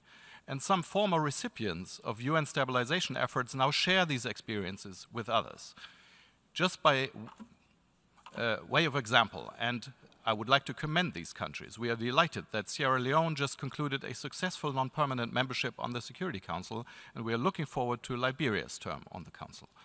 And as I chair the Peacebuilding Commission, and had the honor to chair it, I would like to underline that many countries are actively engaging with the PBC to support each other, share national prevention strategies, and showcase how they stabilize their own countries. We do have the instruments that we need. And thirdly, let us show solidarity with those in need. And the UN is at the forefront of this, in humanitarian assistance, as well as in peace and security. And our efforts in Haiti underscore this. Where common will prevails, bold action can be taken, as the Security Council decision establishing the gang suppression force shows, and Germany will support this very much. We have committed $46 million to the trust fund. Madam President, Secretary General, colleagues, this organization has been founded on not to further individual causes, but a common interest. Let's work for that. Thank you very much. I thank the distinguished representative of Germany. I now give the floor to the distinguished representative of the Russian Federation. Уважаемая госпожа председатель, благодарим генсекретаря за представление приоритетов. Согласны с тем, что он работает во все более сложных условиях. Россия выступает за укрепление центральной роли ООН в мировых делах. Это сегодня подтвердил президент России Владимир Путин на встрече с послами. На встрече с послами. С послами. With ambassadors. А также изложил видение, как достигать всеобъемлющей безопасности в мире. Но сегодня я хотел бы прокомментировать несколько моментов в отношении работы секретариата. Первое. Важно не допускать двойные стандарты и селективный подход в оценках секретариата происходящим событиям. Сожалеем, что таковые имели место в прошедшем году в отношении кризисов на Украине, секторе Газа, в Иране, на Ближнем Востоке, в Венесуэле, Судане. Второе. Необходимо бороться с произволом крупных доноров, которые навязывают не пользующиеся консенсусом функции и мандаты, поскольку недостаточно прогресса в географической представленности, секретариат выходит за пределы своих полномочий и теряет беспристрастность. А это главная ценность ООН и залог его беспристрастности и легитимности. Только с ним можно активно участвовать в регулировании конфликтов, который является одним из главных задач секретариата. Третье. Конечно, ООН не может функционировать без ресурсов. Конечно, взносы необходимо выплачивать вовремя. Однако при формировании бюджетных предложений мы призываем более тесно консультироваться с делегациями, чтобы представлять добротную основу для консенсуса. Госпожа председатель, в отношении лимитов по минутам, конечно, хорошо, когда они прерывают оскорбления непрофессиональных дипломатов. Но вы сами призывали вести диалог, а без диалога не спасти ООН.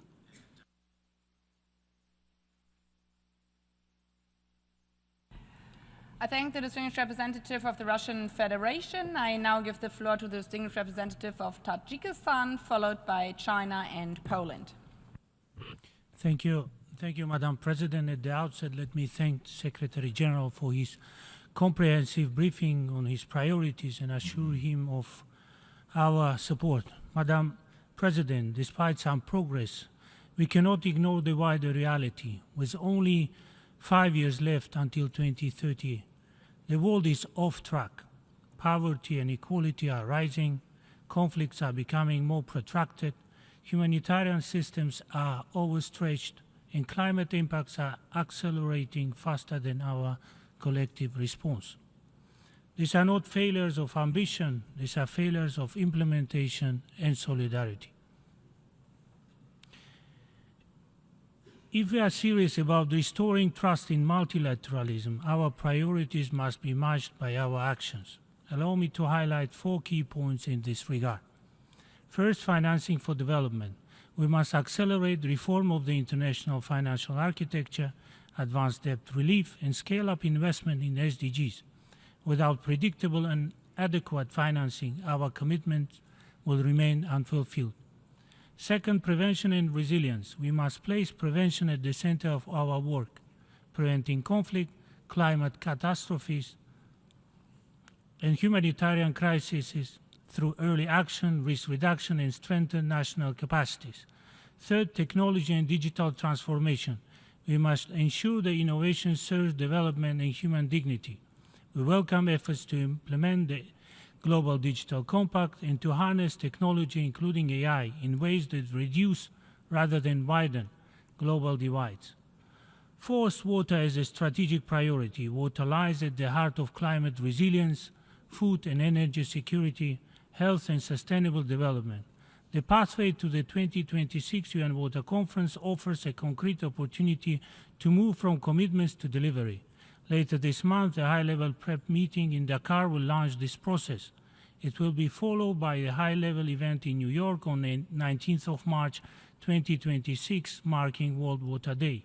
And from 25th to 28th May 2026, Tajikistan will host in Dushanbe the 4th high-level International Conference on Water Action Decade.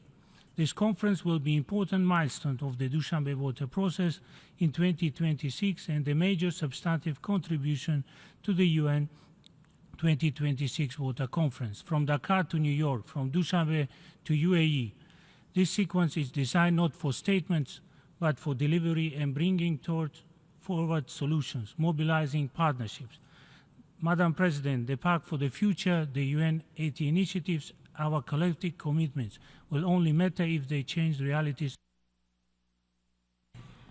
I thank the distinguished representative of Tajikistan. I now give the floor to the distinguished representative of China. 中方感谢古特雷斯秘书长所作通报。当今世界变乱交织，联合国面临严峻挑战，国际形势越是复杂，越要维护联合国权威和地位，维护联合国在国际事务中的核心作用。中方高度赞赏古特雷斯秘书长9年来领导联合国取得的成绩，支持秘书长继续完成好各项工作。我愿强调3点：第一，要坚定维护联合国宪章宗旨和原则，主权平等，不干涉内政，和平解决争端，在国际关系中不使用或威胁使用武力等原则，是宪章的根本要义，是处理国际关系的根本遵循，也是国际和平与安全的基石。联合国要坚决捍卫2战胜利成果，维护战后国际秩序，坚决反对单边主义和霸权主义，坚决反对军国主义复燃。第二，要平衡推进3大支柱，和平与安全、发展、人权3大支柱相辅相成，不可偏废。对于全球南方国家，发展问题更是重中之重，必须始终置于国际议程的核心地位。联合国要增强紧迫感，推动会员国落实2030年可持续发展议程，弥合南北鸿沟、数字鸿沟，实现共同发展、合作共赢。第三，要改革完善全球治理。联合国的价值在于维护全体会员国的共同利益，支持联合国与时俱进、提质增效，推动构建更加公正合理的全球治理体系，是广大会员国的普遍期待，也是中国倡议成立全球治理之友小组的初衷。中方支持秘书长推进联合国80周年改革倡议所作努力，期待改革取得积极成果，凝聚团结合作，为联合国和多边主义注入信心和动力。和平与发展是需要争取的，也是需要维护的。中方愿同各方一道，坚定支持多边主义和以联合国为核心的国际体系，维护和平，促进发展，推动构建人类命运共同体。谢谢主席女士。I thank the distinguished representative of China. I now give the floor to the distinguished representative of Poland, followed by Portugal and Japan. Thank you, Madam President, Mr. Secretary General. Aligning with the statement of the European Union, I would like to thank the Secretary General for presenting priorities for 2026. Let me express Poland's appreciation for your service and assurance of full support in the final year of your mandate. And Poland shows this support not in words but in deeds. We have paid our contribution for 2026 in full and in advance. We fully agree with the SG that at the core of our priorities must be the unwavering commitment to upholding the principles of the UN Charter and international law. In today's complex and volatile global environment, it is essential that the United Nations remains fit for purpose and capable of responding effectively to the emerging challenges. And the UN Charter is our anchor in the sea of chaos, as you described the world of today.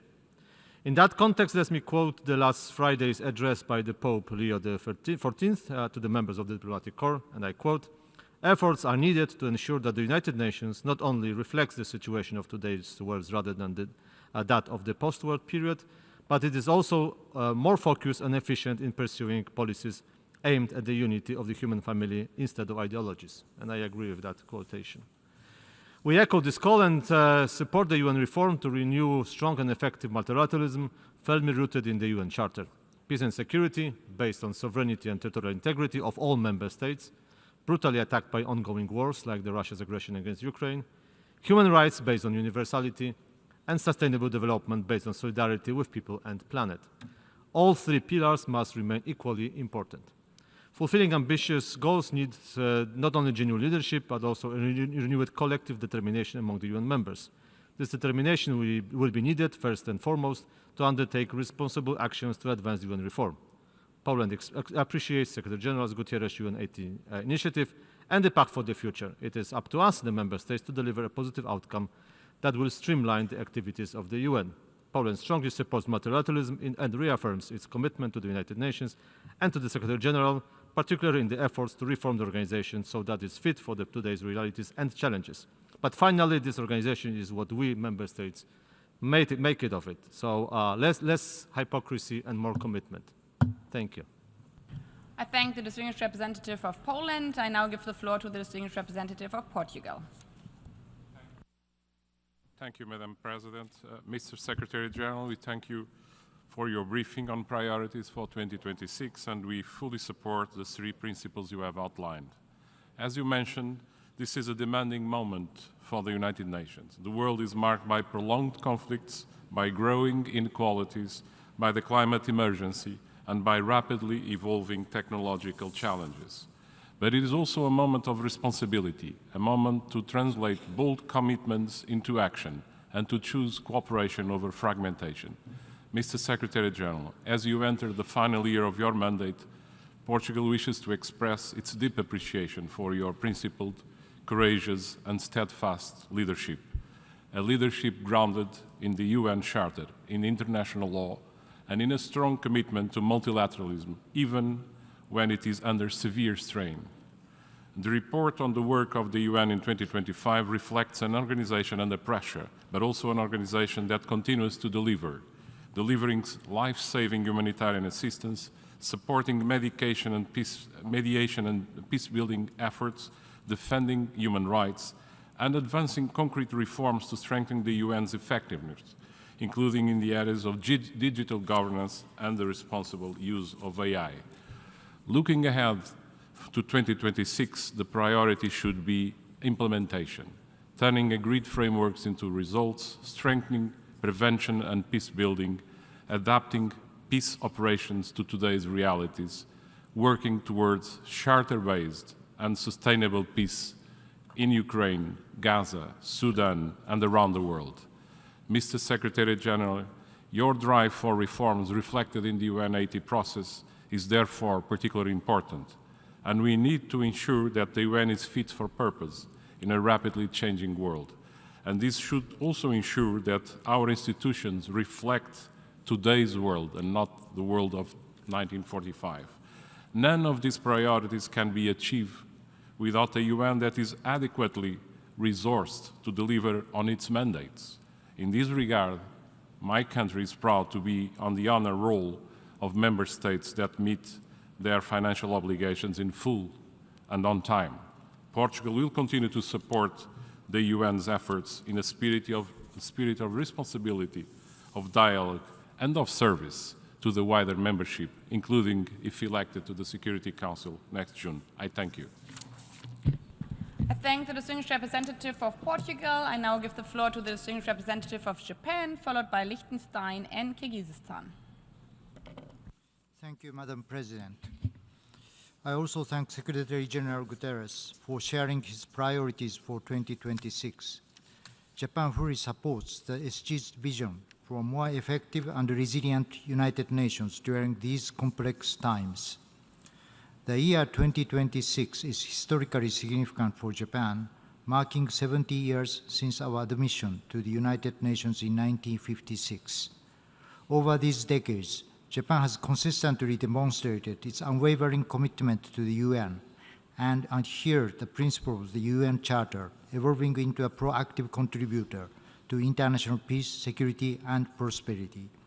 As we celebrate this milestone amidst global uncertainty, we reaffirm our consistent and robust determination to sustain the international order based on the rule of law and support the UN works. The UN faces unprecedented challenges. I commend Secretary General Guterres for his endeavor, particularly through the UN80 initiative. UN reform cannot be realized without firmest commitment and concrete actions taken by the whole UN system.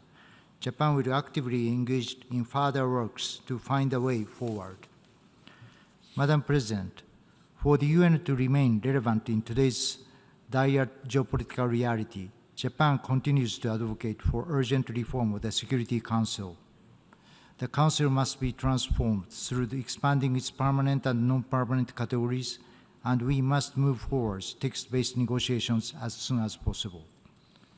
Equally important is our progress toward the 2030 Agenda. Japan will accelerate its efforts to achieve SDGs, including through the lens of human security. To ensure no one is left behind, stronger cooperation is necessary in traditional areas such as poverty and health, as well as new challenges including AI and digital technologies, while tackling issues related to financing for development. Lastly, as we approach the selection of the next Secretary General, its process must be conducted with the highest level of transparency, inclusivity, and predictability to ensure broad support to the next leader in this challenging time. Japan is ready to work with all member states and the Secretary General to make 2026 a year of decisive action and renewed hope. Thank you, Madam President. I thank the distinguished representative of Japan. I now give the floor to the distinguished representative of Liechtenstein.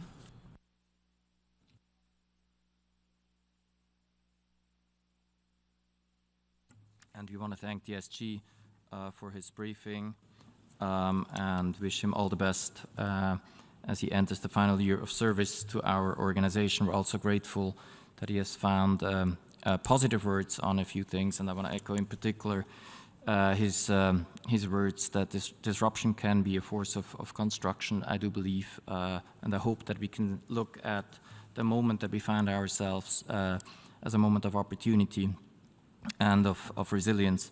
And that is necessary because, as you have said yesterday, Madam President, more than ever, this is a make it or break it moment for our organization.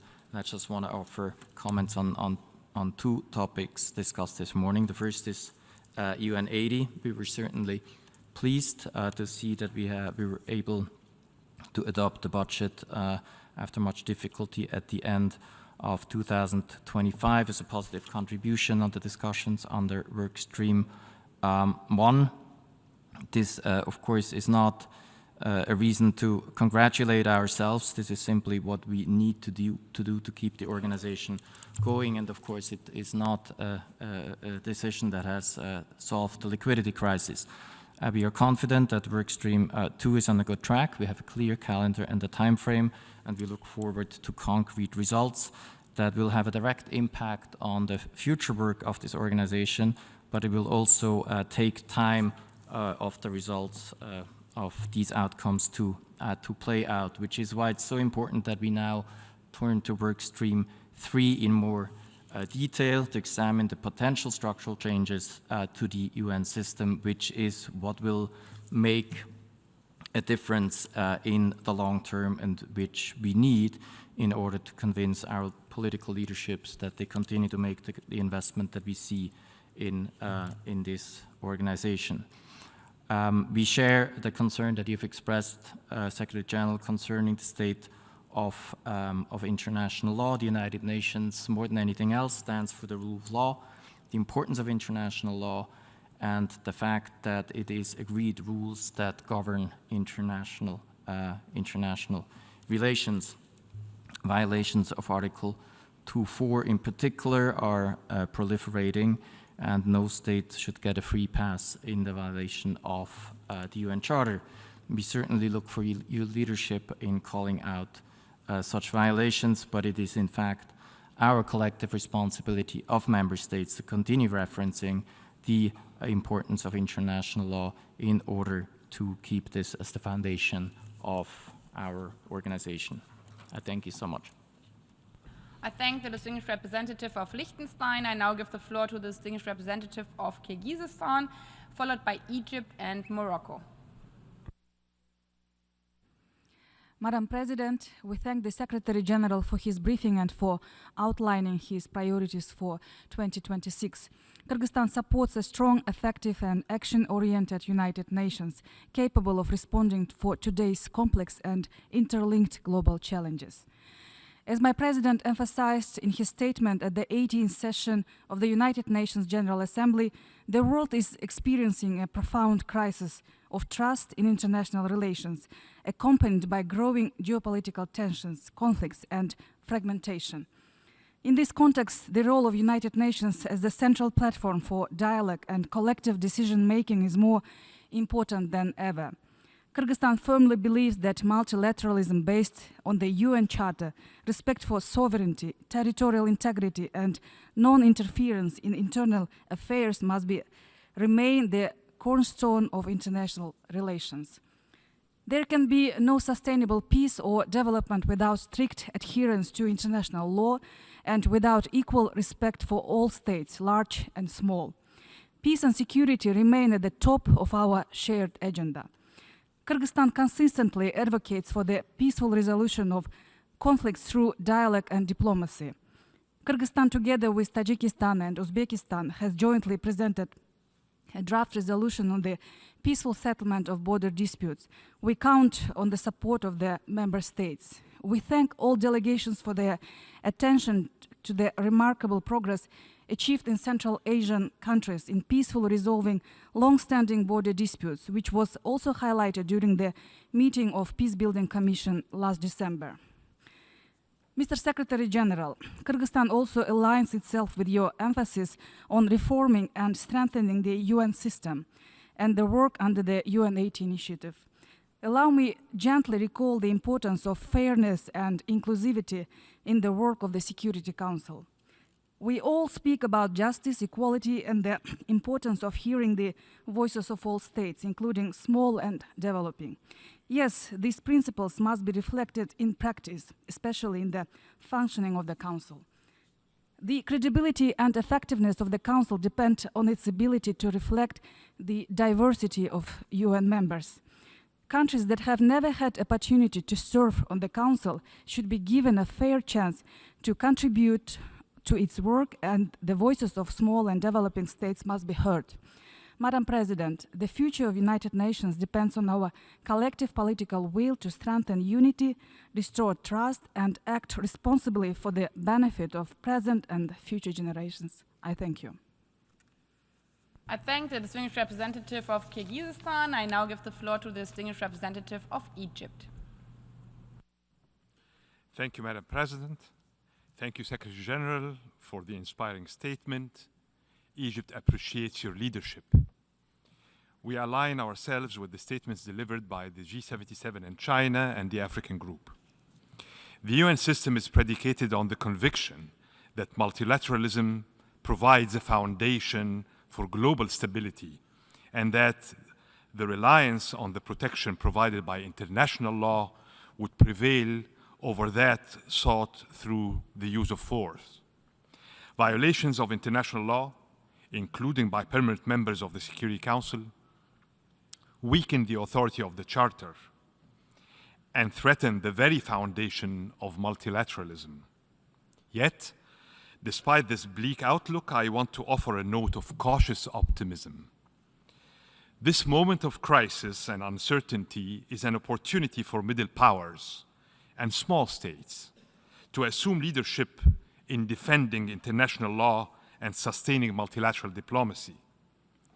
Through coalition building, norm setting, and principled engagement within the UN, these stakeholders can and should demonstrate that multilateralism does not depend solely on the will, whim, or restraint of the most powerful. In this connection, the UN is indeed empowered with a set of tools to mediate, manage, and resolve conflict, build and sustain peace, as well as advance economic and social development and protect human rights. The future of the UN will be shaped by the collective resolve of its broader membership to sharpen and modernize the existing tools and to introduce new ones that are capable of addressing the emerging challenges and opportunities. The successful adoption of the Pact for the Future in 2024 offered a glimpse of hope in this respect. On the outlook for the organization in 2026, I wish to underscore the following. 2025 has just concluded with adopting a regular budget that is significantly lower than last year's. This comes in response to the UN80 initiative to strengthen effectiveness, coordination, and accountability across the UN system. The majority of member states have bought into this effort with the understanding that a leaner UN will be more capable of delivering mandates and enhancing impact. We must be mindful not to practically reduce this process into a mere cost-cutting exercise. As we further engage on the three work streams of the UN80 initiative, we need to be more vigilant, responsible, and forward-looking. Thank you. I thank the distinguished representative of Egypt. I now give the floor to the distinguished representative of Morocco, followed by France and Saudi Arabia. Merci Madame la Présidente. J'ai l'honneur de lire cette déclaration au nom de mon ambassadeur qui regrette de ne pas pouvoir la prononcer en raison de sa présidence d'une réunion parallèle. Monsieur le secrétaire général, le Royaume du Maroc voudrait vous exprimer ses sincères félicitations pour l'exposé exhaustif que vous avez bien voulu décliner devant nous ce matin. L'année 2026 doit être celle de la consolidation de l'action collective et du renforcement effectif du multilatéralisme face aux défis multiples et successifs que connaît notre monde. Elle doit marquer le passage des engagements pris, notamment lors des grandes réunions de 2025, aux résultats concrets et mesurables sur le terrain, et soutenir les initiatives qui nous rapprochent et nous unissent. À cet égard, Monsieur le Secrétaire général, votre leadership et votre vision lucide seront déterminants pour guider nos efforts communs en 2026. Dans cet esprit, je voudrais souligner 5 points. Premièrement, le Maroc soutient vos efforts visant à renforcer l'efficacité, la cohérence et la capacité d'action de l'organisation, notamment ceux portés par votre initiative ONU 80. 2. Face aux nouvelles réalités et aux défis évolutifs auxquels sont confrontées les opérations de maintien de la paix, le Maroc, en tant que pays contributeur de troupes traditionnelles et majeures, réaffirme le rôle central des opérations de maintien de la paix de l'ONU et attend avec intérêt les résultats de l'examen en cours de l'ensemble des opérations de paix. 3. Dans un environnement de tension et de course à l'armement, la conférence d'examen du TNP en 2026 sera un moment de vérité. Le Maroc soutient une approche équilibrée renforçant les 3 piliers du traité et surtout la confiance entre États parties, car sans confiance, aucun régime de sécurité collective ne tient. 4. Ma délégation souligne l'importance d'une gouvernance responsable de l'intelligence artificielle afin d'en maîtriser les risques et de réduire les fractures numériques. Enfin, mon pays soutient pleinement le rôle moteur des jeunes qui contribuent activement au développement durable, au rapprochement des sociétés et au renforcement de la paix. Pour conclure, Monsieur le Secrétaire général, le Maroc reste engagé pour une organisation plus crédible, plus efficace et surtout capable de délivrer ses mandats. Je vous remercie. I thank the distinguished representative of Morocco. I now give the floor to the distinguished representative of France. Merci Madame la Présidente. Je remercie tout d'abord Monsieur le Secrétaire général pour son exposé, dont la France partage l'inspiration, les constats et les conclusions. L'inspiration, c'est la pérennité de la charte et des buts en vue desquels elle a été adoptée il y a 80 ans. Ces buts correspondent à des aspirations universelles. Aspiration à un monde en paix, respectueux de la souveraineté des États, assurant à chacun la jouissance des droits fondamentaux de la personne humaine et garantissant les conditions écologiques, économiques et sociales adéquates. Aspiration à un monde où la force le cède au droit, où la compétition le cède à la coopération quand il s'agit de résoudre les questions fondamentales de notre temps. Les constats que vous faites, nous les partageons. Comme vous, nous constatons que la réalisation des buts de la Charte se trouve compromise quand prévalent la division et l'esprit de défiance. Quand des nations s'affranchissent des normes fondamentales encadrant le recours à la force, méconnaissent les droits fondamentaux de leur population ou s'exonèrent de l'effort collectif. Les Nations unies reposent sur la libre observance par les États des règles qu'ils élaborent ensemble. Il s'agit là d'une responsabilité qui nous oblige devant nos peuples. Appliquons le pacte pour l'avenir, atteignons les objectifs du développement durable. Enfin, les conclusions que vous tirez et les perspectives que vous tracez pour l'avenir recueillent notre acquiescement et notre soutien. Nous voulons une ONU forte et respectée, autant qu'efficace et engagée. Engagée pour la paix, le soulagement humanitaire, les droits de l'homme et le développement durable. Financée comme elle le doit, chacun payant à temps son dû. Nous soutenons la réforme que vous avez entreprise pour tenir compte de la nécessité sans transiger sur l'idéal. ONU 80 a connu un commencement de mise en œuvre avec l'adoption du budget par consensus en fin d'année dernière. Elle doit se poursuivre à l'échelle de tout le système des Nations unies. Ce système, fruit d'une longue sédimentation, a besoin d'une rationalisation. À l'heure où le manque de ressources oblige, par exemple, à hiérarchiser les souffrances humaines au nom de la priorisation des besoins humanitaires, il ne serait pas acceptable que les ressources ne soient pas employées au maximum de leur utilité. C'est aussi la condition pour que l'ONU soit en mesure de répondre aux défis contemporains, régulation du numérique et de l'intelligence artificielle, changement climatique, lutte contre le terrorisme ou le crime organisé. Monsieur le Secrétaire général, alors que vous entrez dans la dernière année de votre mandat, la fermeté de vos convictions, la lucidité de vos constats et la résolution de vos actions continuent d'être inentamées et d'appeler de la part de la France. I thank the distinguished representative of France. I now give the floor to the distinguished representative of Saudi Arabia, followed by Singapore and Tunisia. السيد الرئيس، مع الأمين العام، السيدات والسادة، بداية نرحب بعقد هذا الاجتماع ونعرب عن شكرنا الجزيل لمعالي الأمين العام على تقريره الشامل وعلى إحاطته القيمة بشأن أولوياته للعام 2026. كما نثمن جهودكم المخلصة خلال السنوات السابقة ونقدر قيادتكم الحكيمة في هذه المرحلة الحاسمة من عمل الأمم المتحدة والتي تأتي في لحظة تاريخية في ظل ذكراها 80.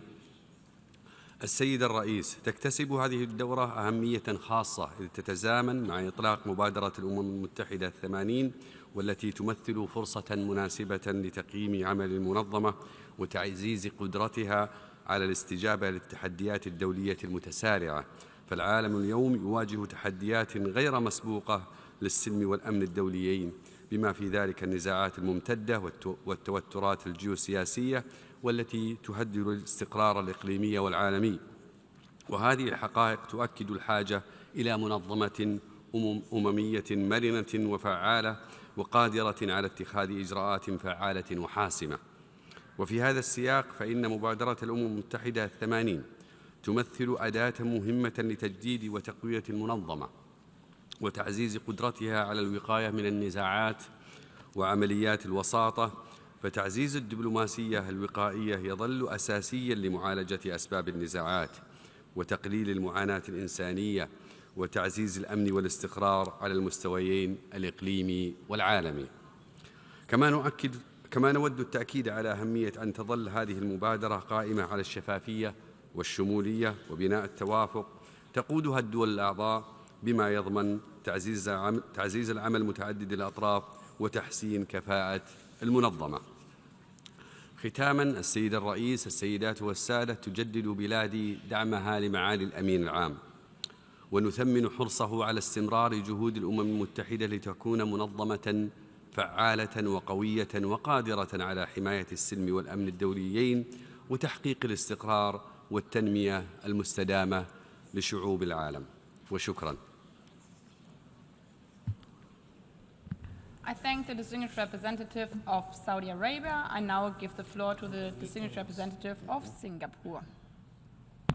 Thank you very much, Madam President.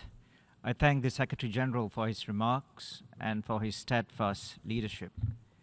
We welcome the priorities that he has outlined for the year ahead, and we recognize and appreciate the Secretary General's commitment to keep working and keep pushing with urgency and determination. Madam President, a large majority of members of this Assembly, members of the United Nations, are small states. And for small states like Singapore, the multilateral system, anchored by the United Nations and founded on the principles of the UN Charter and international law, is indispensable for peace and security. In a world of chaos and conflict, every member state has a responsibility to stand up for international law and defend the principles of the UN Charter. We cannot allow violations of international law to become normal or to be normalized. As member states, we all also have a collective responsibility to work together to build understanding, to bridge our differences based on mutual respect and mutual trust. Singapore stands ready to work with all member states to strengthen the role of the United Nations and to defend multilateralism. Madam President, please allow me to make a few points. First, we need to accelerate reform and deliver results. We have made a good start with UN80, but we need to press on with this process. Just 2 weeks ago, we adopted a consensus budget for 2026 that led to significant reductions in the resource and staffing requirements, while also seeking to streamline and enhance our organization's efficiency. This is a concrete demonstration that the UN can adapt to challenges and deliver results. In this context, we underline our readiness to work with all member states to continue the UN80 process in a way that is beneficial to all of us collectively. Second, we need to accelerate the implementation of what we have already agreed, in particular the Sustainable Development Goals and the Pact of the Future.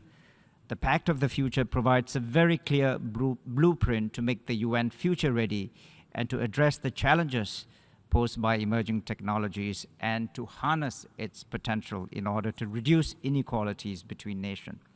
Thirdly, as an organization, we need to communicate better and communicate differently. We need to make a positive case for multilateralism to people, especially young people around the world. There's far too much cynicism, and this needs to be changed. We look forward to working with you and your team and with all member states. I thank you very much for. I thank the distinguished representative of Singapore. I now give the floor to the distinguished representative of Tunisia, followed by Zimbabwe and Paraguay.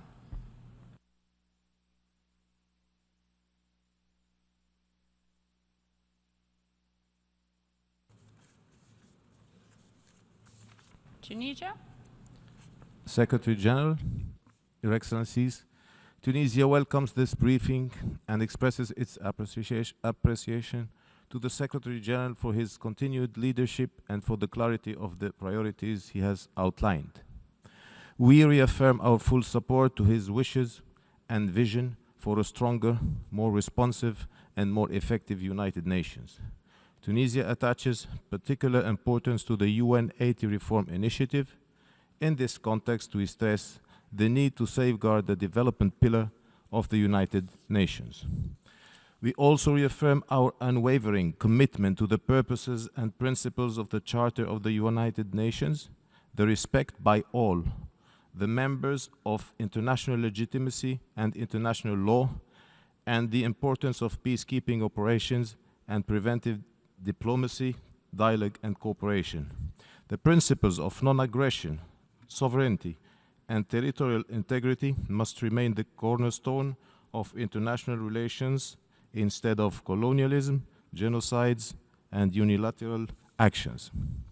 Tunisia further underlines the urgent need to ensure predictable, adequate, and sustainable financing for the United Nations, as well as enhanced international efforts to finance development in line with national priorities. We reiterate our long-standing call for a comprehensive reform of the Security Council, including the correction of historical injustice through fair and permanent representation of Africa.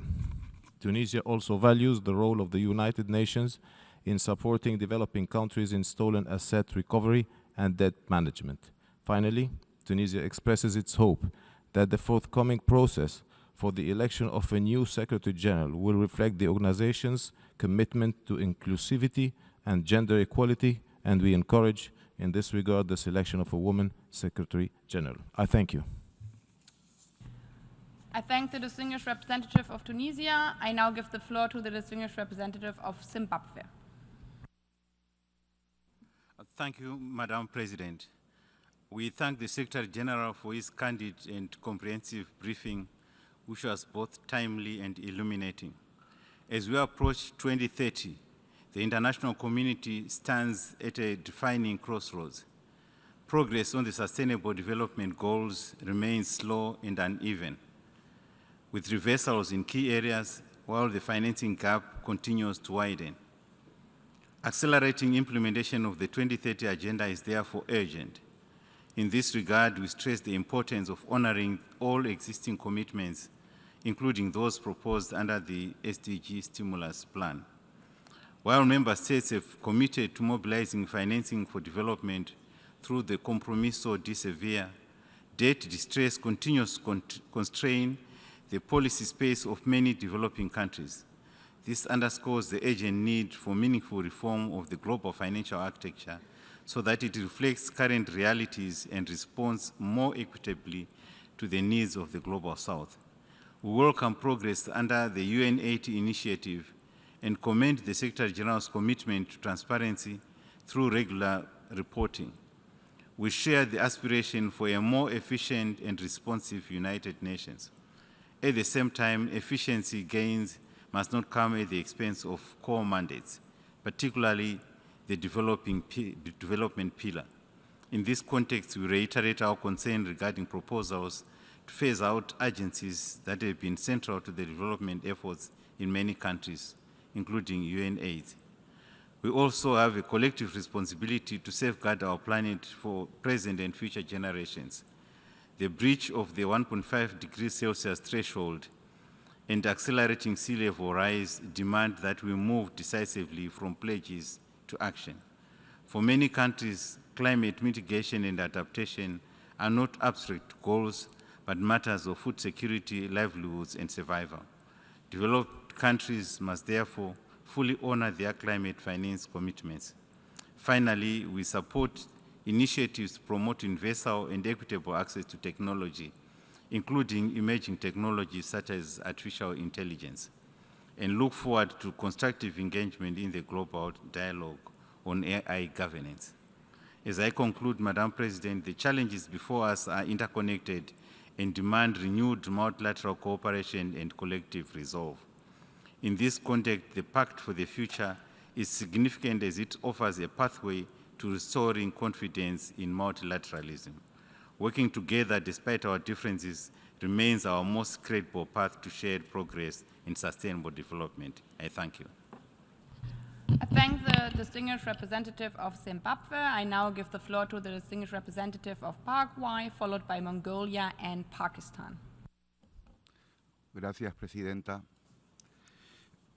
El Paraguay agradece al secretario general por la presentación de su reporte anual y de sus prioridades para el 2026, las cuales orientarán la labor durante este periodo. Los países del sur global, los países en desarrollo sin litoral, como el Paraguay, los pequeños estados insulares y las pequeñas economías, enfrentamos de manera muy particular los desafíos estructurales actuales y crecientes.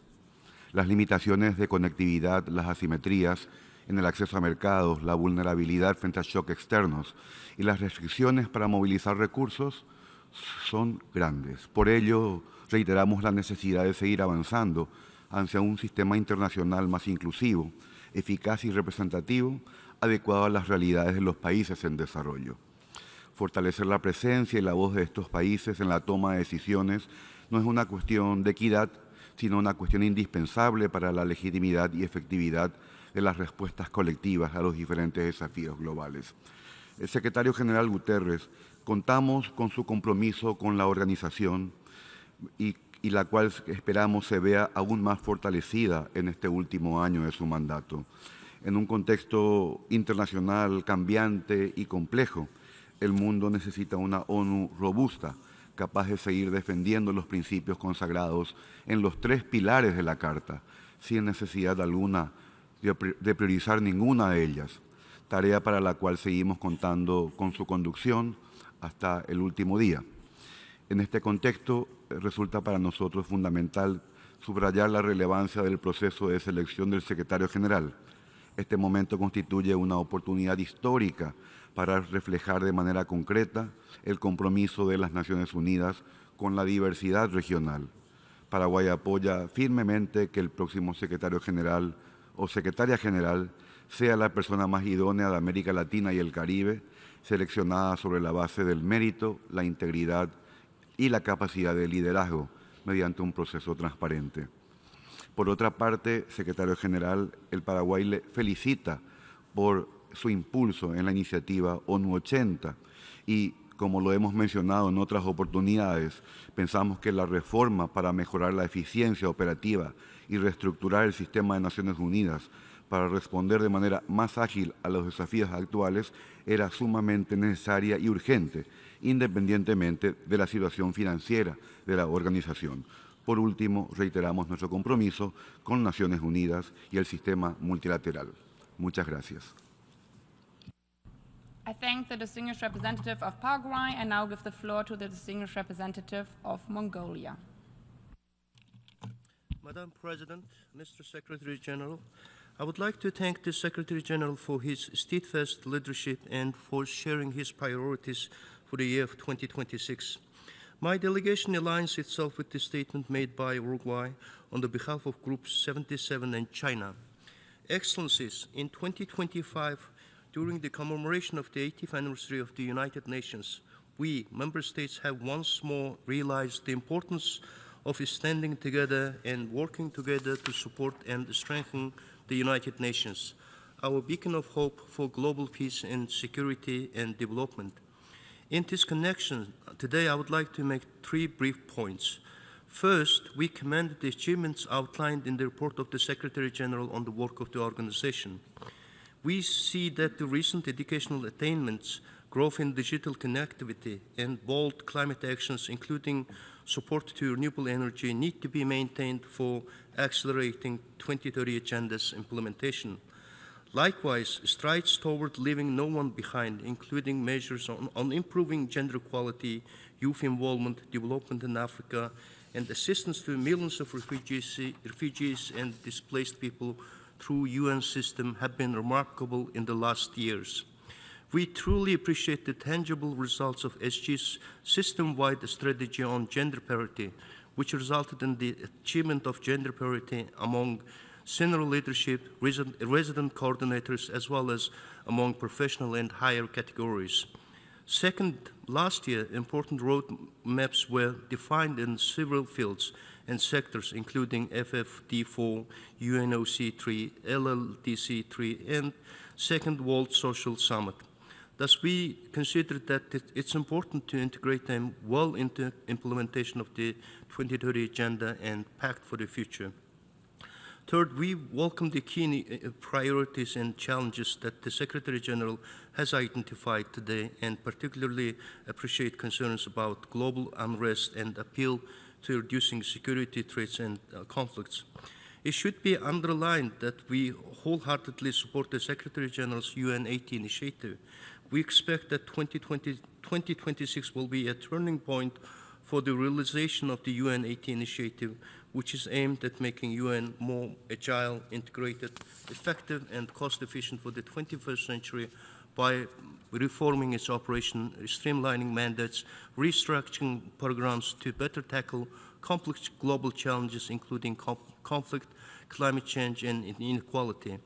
In support of the SDGs priorities in 2026 and the overall future of the UN, Mongolia reaffirms our commitment to be engaged more constructively in the future discussions and collaboration.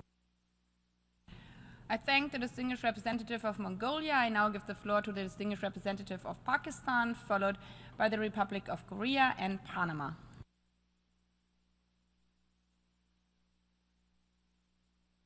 Thank you, President. I would like to commend the Secretary General for his leadership, clarity of vision, and strong commitment to UN and multilateralism. SG, you have rightly mentioned chaos and complexity of the challenges that confront us.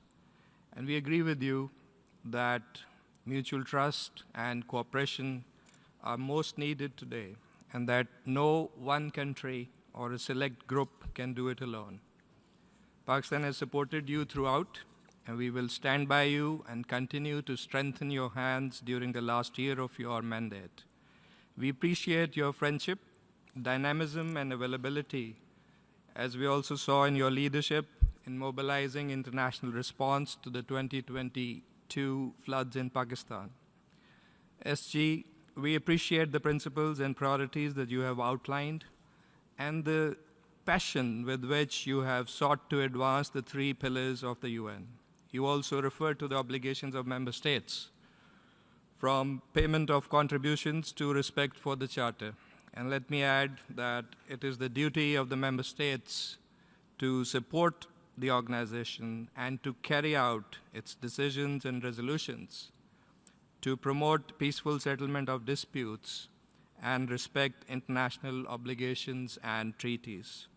You emphasize the need for reform, and we agree that it must strengthen and not weaken the organization. A reform away from status and privilege towards true sovereign equality, away from archaic concepts towards contemporary realities of democracy, representation, and accountability that must underpin global governance. And I concur here with the views expressed by the distinguished representative of Egypt regarding the important role of medium and small states in this regard.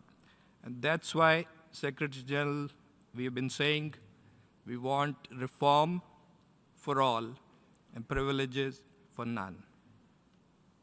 Cooperative multilateralism through this organization, our United Nations, is the way forward. I thank you. I thank the distinguished representative of Pakistan. I now give the floor to the distinguished representative of the Republic of Korea. Thank you, Madam President. I thank Secretary General Guterres for presenting his annual priorities. The Republic of Korea aligns itself with this direction, which is firmly grounded in UN Charter and in multilateralism. Today, multilateralism is under serious threat. Yet we still believe that multilateralism remains irreplaceable in addressing global challenges. Under this backdrop, I'll make 3 points. First, 2026 must shift commitment to implementation. As the Secretary General has emphasized, what the international community does lack is not the arrangement, but delivery. Thus, it is critical to translate our shared commitment into concrete action across the UN's core pillars. This is essential for restoring trust in the UN and multilateralism. We support the Secretary General's emphasis on implementation, follow-up, and result. Second, UN reform is essential for enabling effective implementation.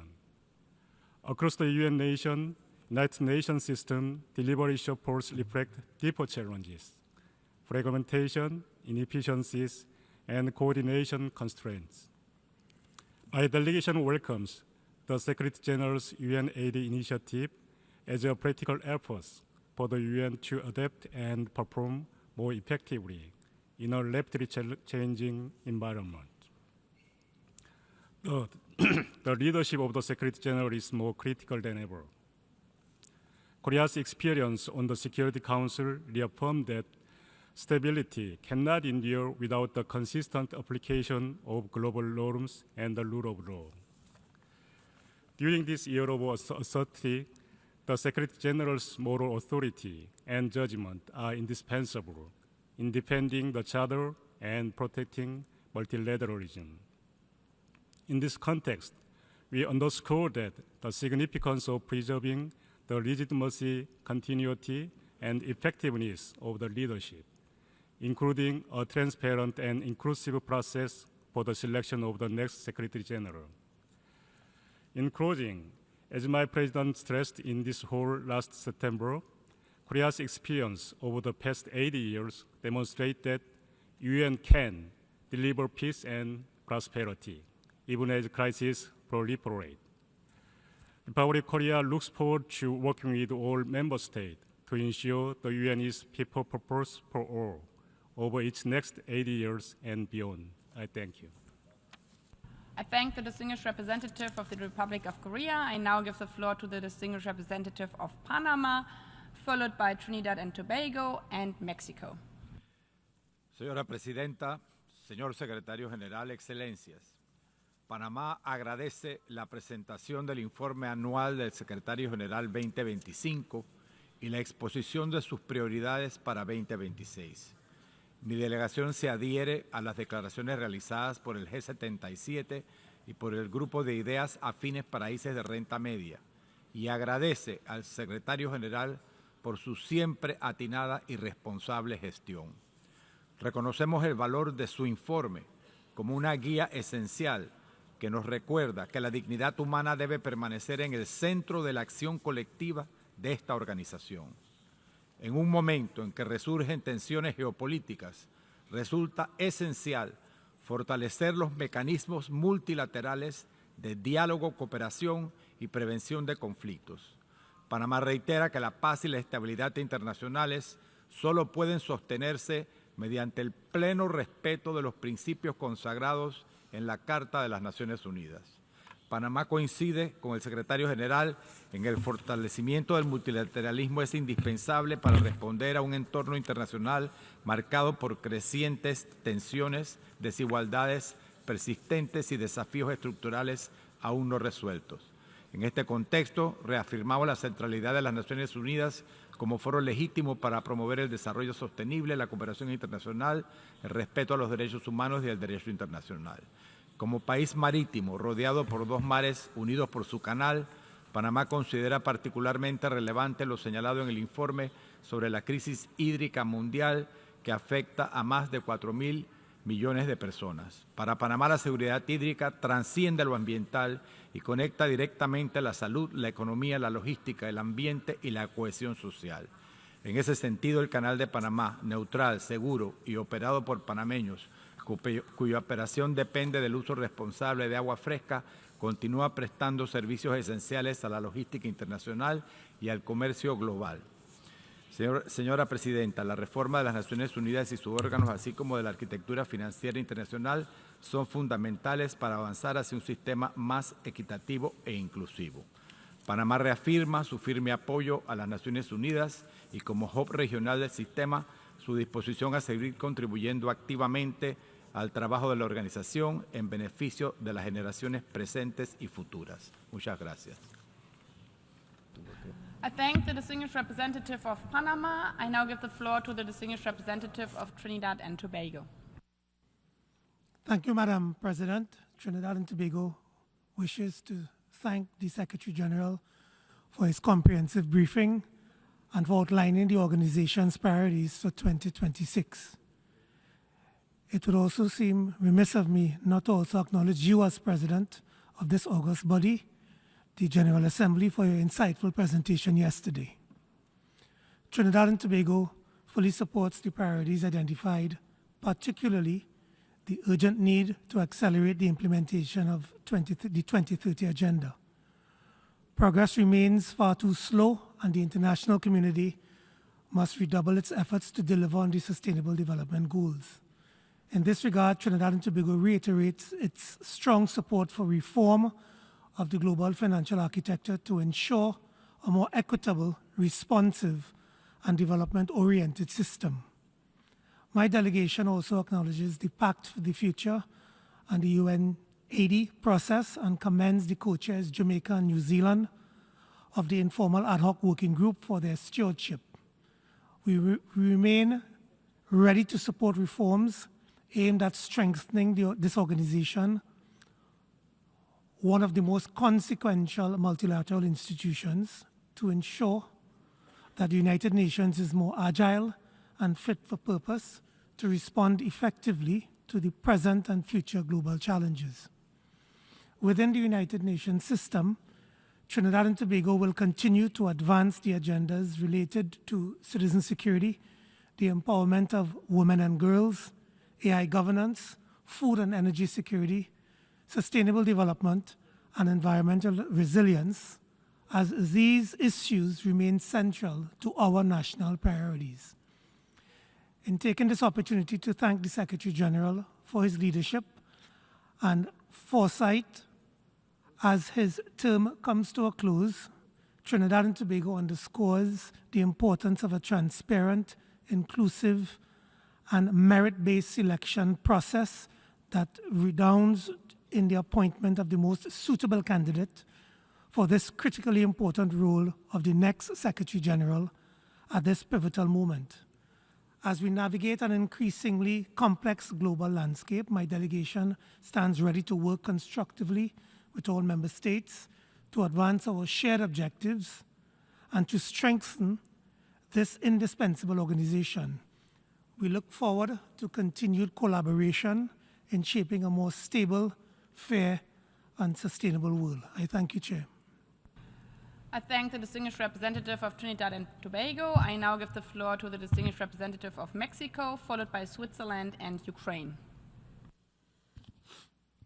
Excelencias, yo quisiera simplemente agradecer y felicitar al secretario general por haberse apartado un tanto del formato tradicional de estos informes y estas presentaciones de planes para el año en curso, para en cambio enfocarse en lo que constituyen los graves problemas que enfrenta el mundo en estos días. Creo que no estamos en un momento para respuestas convencionales, sino para acciones inusitadas, dada la gravedad de la situación internacional. Ojalá que la membresía de las Naciones Unidas, que todos quienes estamos representados en esta institución, hagamos eco y respondamos de manera acorde con la gravedad de los problemas que el secretario general sintetizó esta mañana. En cuanto a México, desde luego reafirmamos nuestro compromiso inquebrantable con el multilateralismo y con las Naciones Unidas. Muchas gracias. I thank the distinguished representative of Mexico. I now give the floor to the distinguished representative of Switzerland. Merci Madame la Présidente. Et j'aimerais tout d'abord vous remercier, vous, Monsieur le Secrétaire Général, de votre leadership toujours orienté aux principes de la charte et de la présentation de vos priorités de cette année. Et je voudrais surtout vous souhaiter pour cette dernière année qui sera riche en défis, santé et succès. Vous pouvez compter sur le soutien de mon pays, la Suisse, jusqu'au dernier jour de votre mandat. Et je voudrais aussi, au nom de la Suisse, exprimer notre reconnaissance à l'ensemble du personnel des Nations Unies. Ce fut une année difficile, mais leur travail donne de l'espoir. Ils réaffirment la confiance et la résilience face à des situations souvent plus difficiles que jamais. La Suisse rend hommage à leur courage, leur professionnalisme et leur engagement. Madame la Présidente, dans le contexte géopolitique actuel profondément polarisé et marqué par une remise en cause des règles communes, nous l'avons entendu ce matin, 3 priorités seront au cœur de l'engagement de la Suisse. Premièrement, le respect du droit international et de l'état de droit. Dans un monde interconnecté, le droit international doit rester la boussole et le fondement des interactions entre États, du trafic aérien à la gouvernance numérique, au commerce, mais surtout aussi quant à la coopération pacifique. La Charte des Nations Unies demeure notre cadre commun. Elle n'est pas une option, mais une obligation. Elle doit être respectée dans son intégralité. Le pick and choose n'est ni admissible ni soutenable et comporte des risques majeurs pour la crédibilité et la stabilité de l'ordre international. Et ceci non seulement pour les pays petits ou de taille moyenne comme le mien, mais, l'histoire nous l'apprend, aussi pour toutes les puissances, grandes soient-elles. Il nous faut donc un retour clair et un engagement fort en faveur des principes, ainsi que des conséquences crédibles pour celles et ceux qui les violent. Deuxièmement, la réforme et le renforcement des Nations Unies, notamment à travers l'initiative ONU 80. La Suisse soutient depuis toujours un système onusien fort, efficace et efficient. Nous saluons votre initiative de réforme ONU 80, Monsieur le Secrétaire général, qui offre une occasion importante de façonner un multilatéralisme tourné vers l'avenir. Les réformes sont en effet nécessaires, elles doivent réduire la complexité, éviter les duplications et recentrer les entités afin de permettre à l'ONU de remplir pleinement ses mandats, de garantir des chaînes décisionnelles plus courtes et une meilleure utilisation des ressources et un impact renforcé sur le terrain. Vous pouvez donc compter sur notre soutien à la réforme. Troisièmement, la nécessité d'une coopération multilatérale transparente, inclusive et fondée sur la confiance. Les défis auxquels nous faisons face ne peuvent être résolus que collectivement. Nos populations attendent des résultats concrets. Elles attendent de nous que nous soyons à la hauteur de la promesse inscrite dès les premiers mots de la Charte. Et vous pouvez compter sur nous pour vous soutenir dans tous ces efforts. Je vous remercie. I thank the distinguished representative of Switzerland. I now give the floor to the distinguished representative of Ukraine, followed by Namibia, and the observer of the International Organization of La Francophonie. Madam President, aligning with the statement of the European Union, I would like to thank the Secretary General, António Guterres, for your passionate speech and your priorities of the work that you have presented. I would also like to reject criticism of SG and the UN Secretariat that we just heard from the Russian delegation, including accusations of alleged bias. Such claims are absurd. There is only one truth, even if some do not like it. Secretary General, you have mentioned the Russian war of aggression against Ukraine. It still remains the biggest challenge to international peace and security. We commend your constant condemnation of the atrocities that Russia keeps committing against the civilian population in Ukraine, especially these days when Russian missiles and drones have caused blackouts, leaving millions of Ukrainians without electricity, without water, without heat, under the freezing temperatures below 15 degrees Celsius. As the Security Council remains blocked by Russia cynically abusing its veto right, the role of the Secretary General becomes crucial in addressing the bloodiest war on the European continent since 1945. Wars of condemnation matter, but they are not sufficient. We need new actions, we need new deeds, we need new initiatives, even if such engagement is unwelcome to one of the parties. The UN cannot be just an observer, especially now when the mediation efforts of the United States of America are advancing. Secretary General Guterres has already demonstrated strong leadership, launching the Black Sea Grain Initiative to free Ukrainian ports from Russian Navy blockade and allowing us to export Ukrainian wheat to the global south to ensure food security and fight hunger. That was a truly courageous step. Now we would like to encourage you to continue this assertive approach and start new initiatives that would help us put an end to this barbaric Russian war. We would hope and we would welcome your leading role in returning to Ukraine our children forcefully abducted by Russia. The respective resolution was passed by this Assembly last month, and it has provided you with a strong mandate to act. It is in this spirit that we wish you that this final year of your office will be the most successful one and will leave a lasting mark on history. I thank you. I thank the distinguished representative of Ukraine. Before giving the floor to Namibia, I've seen India. If there's any other member state who wish to speak, please press the button now. Otherwise, we would come as a final speaker to the observer before I give the floor again to the Secretary General. So I now give the floor to the distinguished representative of Namibia, followed by India. Thank you, Madam President. Namibia would like to thank the Secretary General for his leadership and for his timely briefing on the work of the organization, and commits to cooperate with him as he implements his priorities during his last year in office. Being the child of international solidarity, midwifed by the United Nations, Namibia subscribes to the principles of multilateralism as enshrined in the Charter of the United Nations and respect for international law.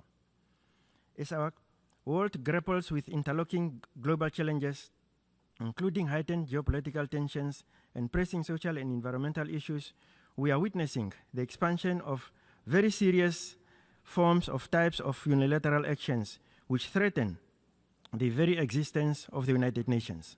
These actions violate the principles of sovereignty, sovereign equality, non-intervention, non-interference in internal affairs, and peaceful settlement of disputes.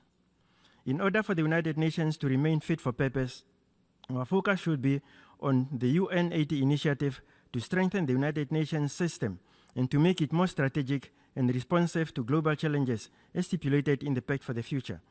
This should call for more accountability and collaboration in an integrated manner through the United Nations Sustainable Development Cooperation frameworks in supporting developing countries to achieve the 2030 agenda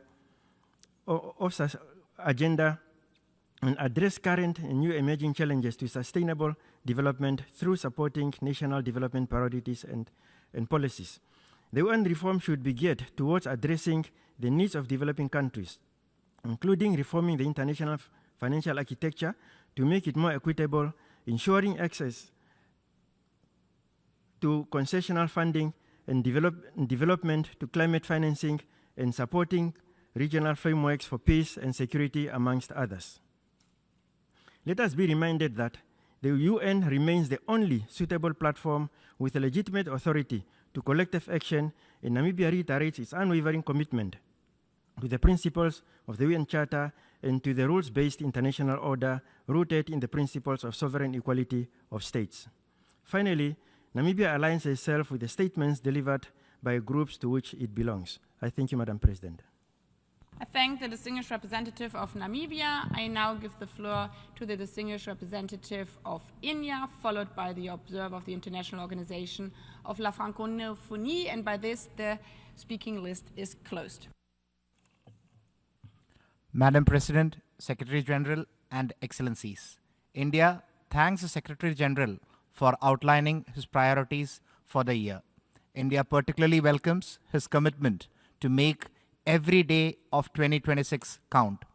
As a member state that is firmly committed to multilateralism with United Nations at its core, India underscores that we stand fully ready to work alongside the Secretary General and his team as he pursues the 2026 vision.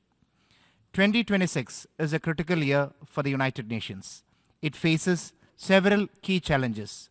The most significant one is the questions related to UN's efficacy, legitimacy, and credibility.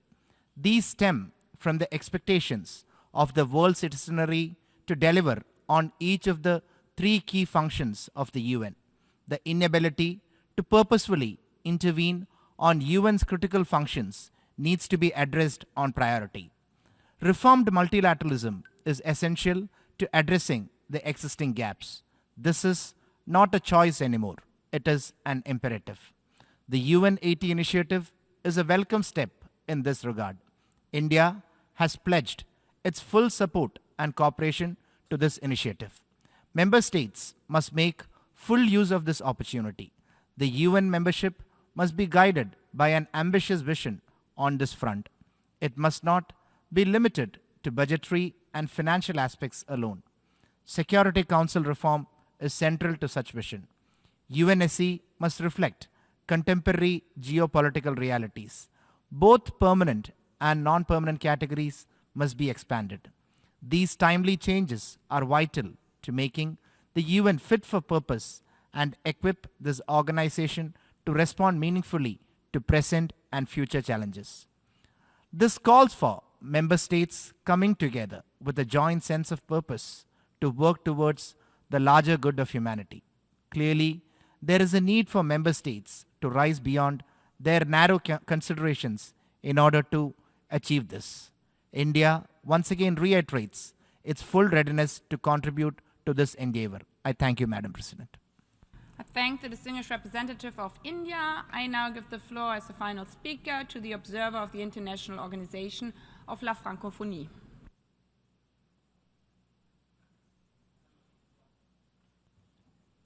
Madame la Présidente, nous remercions le secrétaire général pour l'exposé de ses priorités qui intervient à un moment d'inflexion sans précédent pour les peuples du monde. L'année 2025 aura été une saison d'incertitude et le rapport du secrétaire général en dresse un constat aussi lucide qu'alarmant. Les valeurs partagées de dialogue et de respect du droit international n'ont jamais été aussi fragilisées et menacées. Ce contexte anxiogène fait redouter un basculement vers le chaos et interpelle la conscience universelle pour l'exigence et l'urgence d'un sursaut de ressaisissement et de réappropriation des valeurs qui fondent la Charte des Nations Unies. Il est évident qu'il n'y a pas d'alternative crédible au multilatéralisme. Ensemble, nous avons d'inestimables atouts pour saisir les opportunités et relever les défis qui se dressent à l'humanité, qu'il s'agisse de menaces sécuritaires, de périls humanitaires ou climatiques, ou encore d'enjeux énergétiques, de développement durable ou de prospérité partagée. Nous devons sans plus tarder renouer avec l'esprit de coopération et de solidarité pour un renouveau du multilatéralisme dans le cadre d'une organisation des Nations Unies ancrée dans son temps, ajustée à ses ressources et résolument tournée vers les peuples du monde. Les Nations Unies pourront compter sur le partenariat avec l'Organisation internationale de la francophonie dans la mise en œuvre des priorités énoncées par le secrétaire général. Notre cadre de coopération actualisé au mois de septembre 2025 en sera une légitime boussole, notamment dans les domaines où notre action requiert une synergie. Dans cette dynamique, nous poursuivons notre accompagnement au processus politique dans les pays francophones et notre assistance technique aux États en transition ainsi que notre appui à la contextualisation des opérations de paix. Nous serons mobilisés dans la réponse à l'urgence climatique et environnementale. Madame la Présidente, notre engagement repose sur la ferme conviction que le dialogue est plus équitable et plus productif lorsqu'il est inclusif. Le multilinguisme, en tant que vecteur d'inclusion et d'intercompréhension, se révèle à cet égard comme un pont entre les nations, un moyen de réduire les malentendus qui sédimentent les tensions géopolitiques et les murs de fragmentation. L'OIF se tiendra comme partenaire de solutions pour répondre aux défis rencontrés dans la mise en œuvre du régime linguistique et de diversité culturelle des Nations Unies.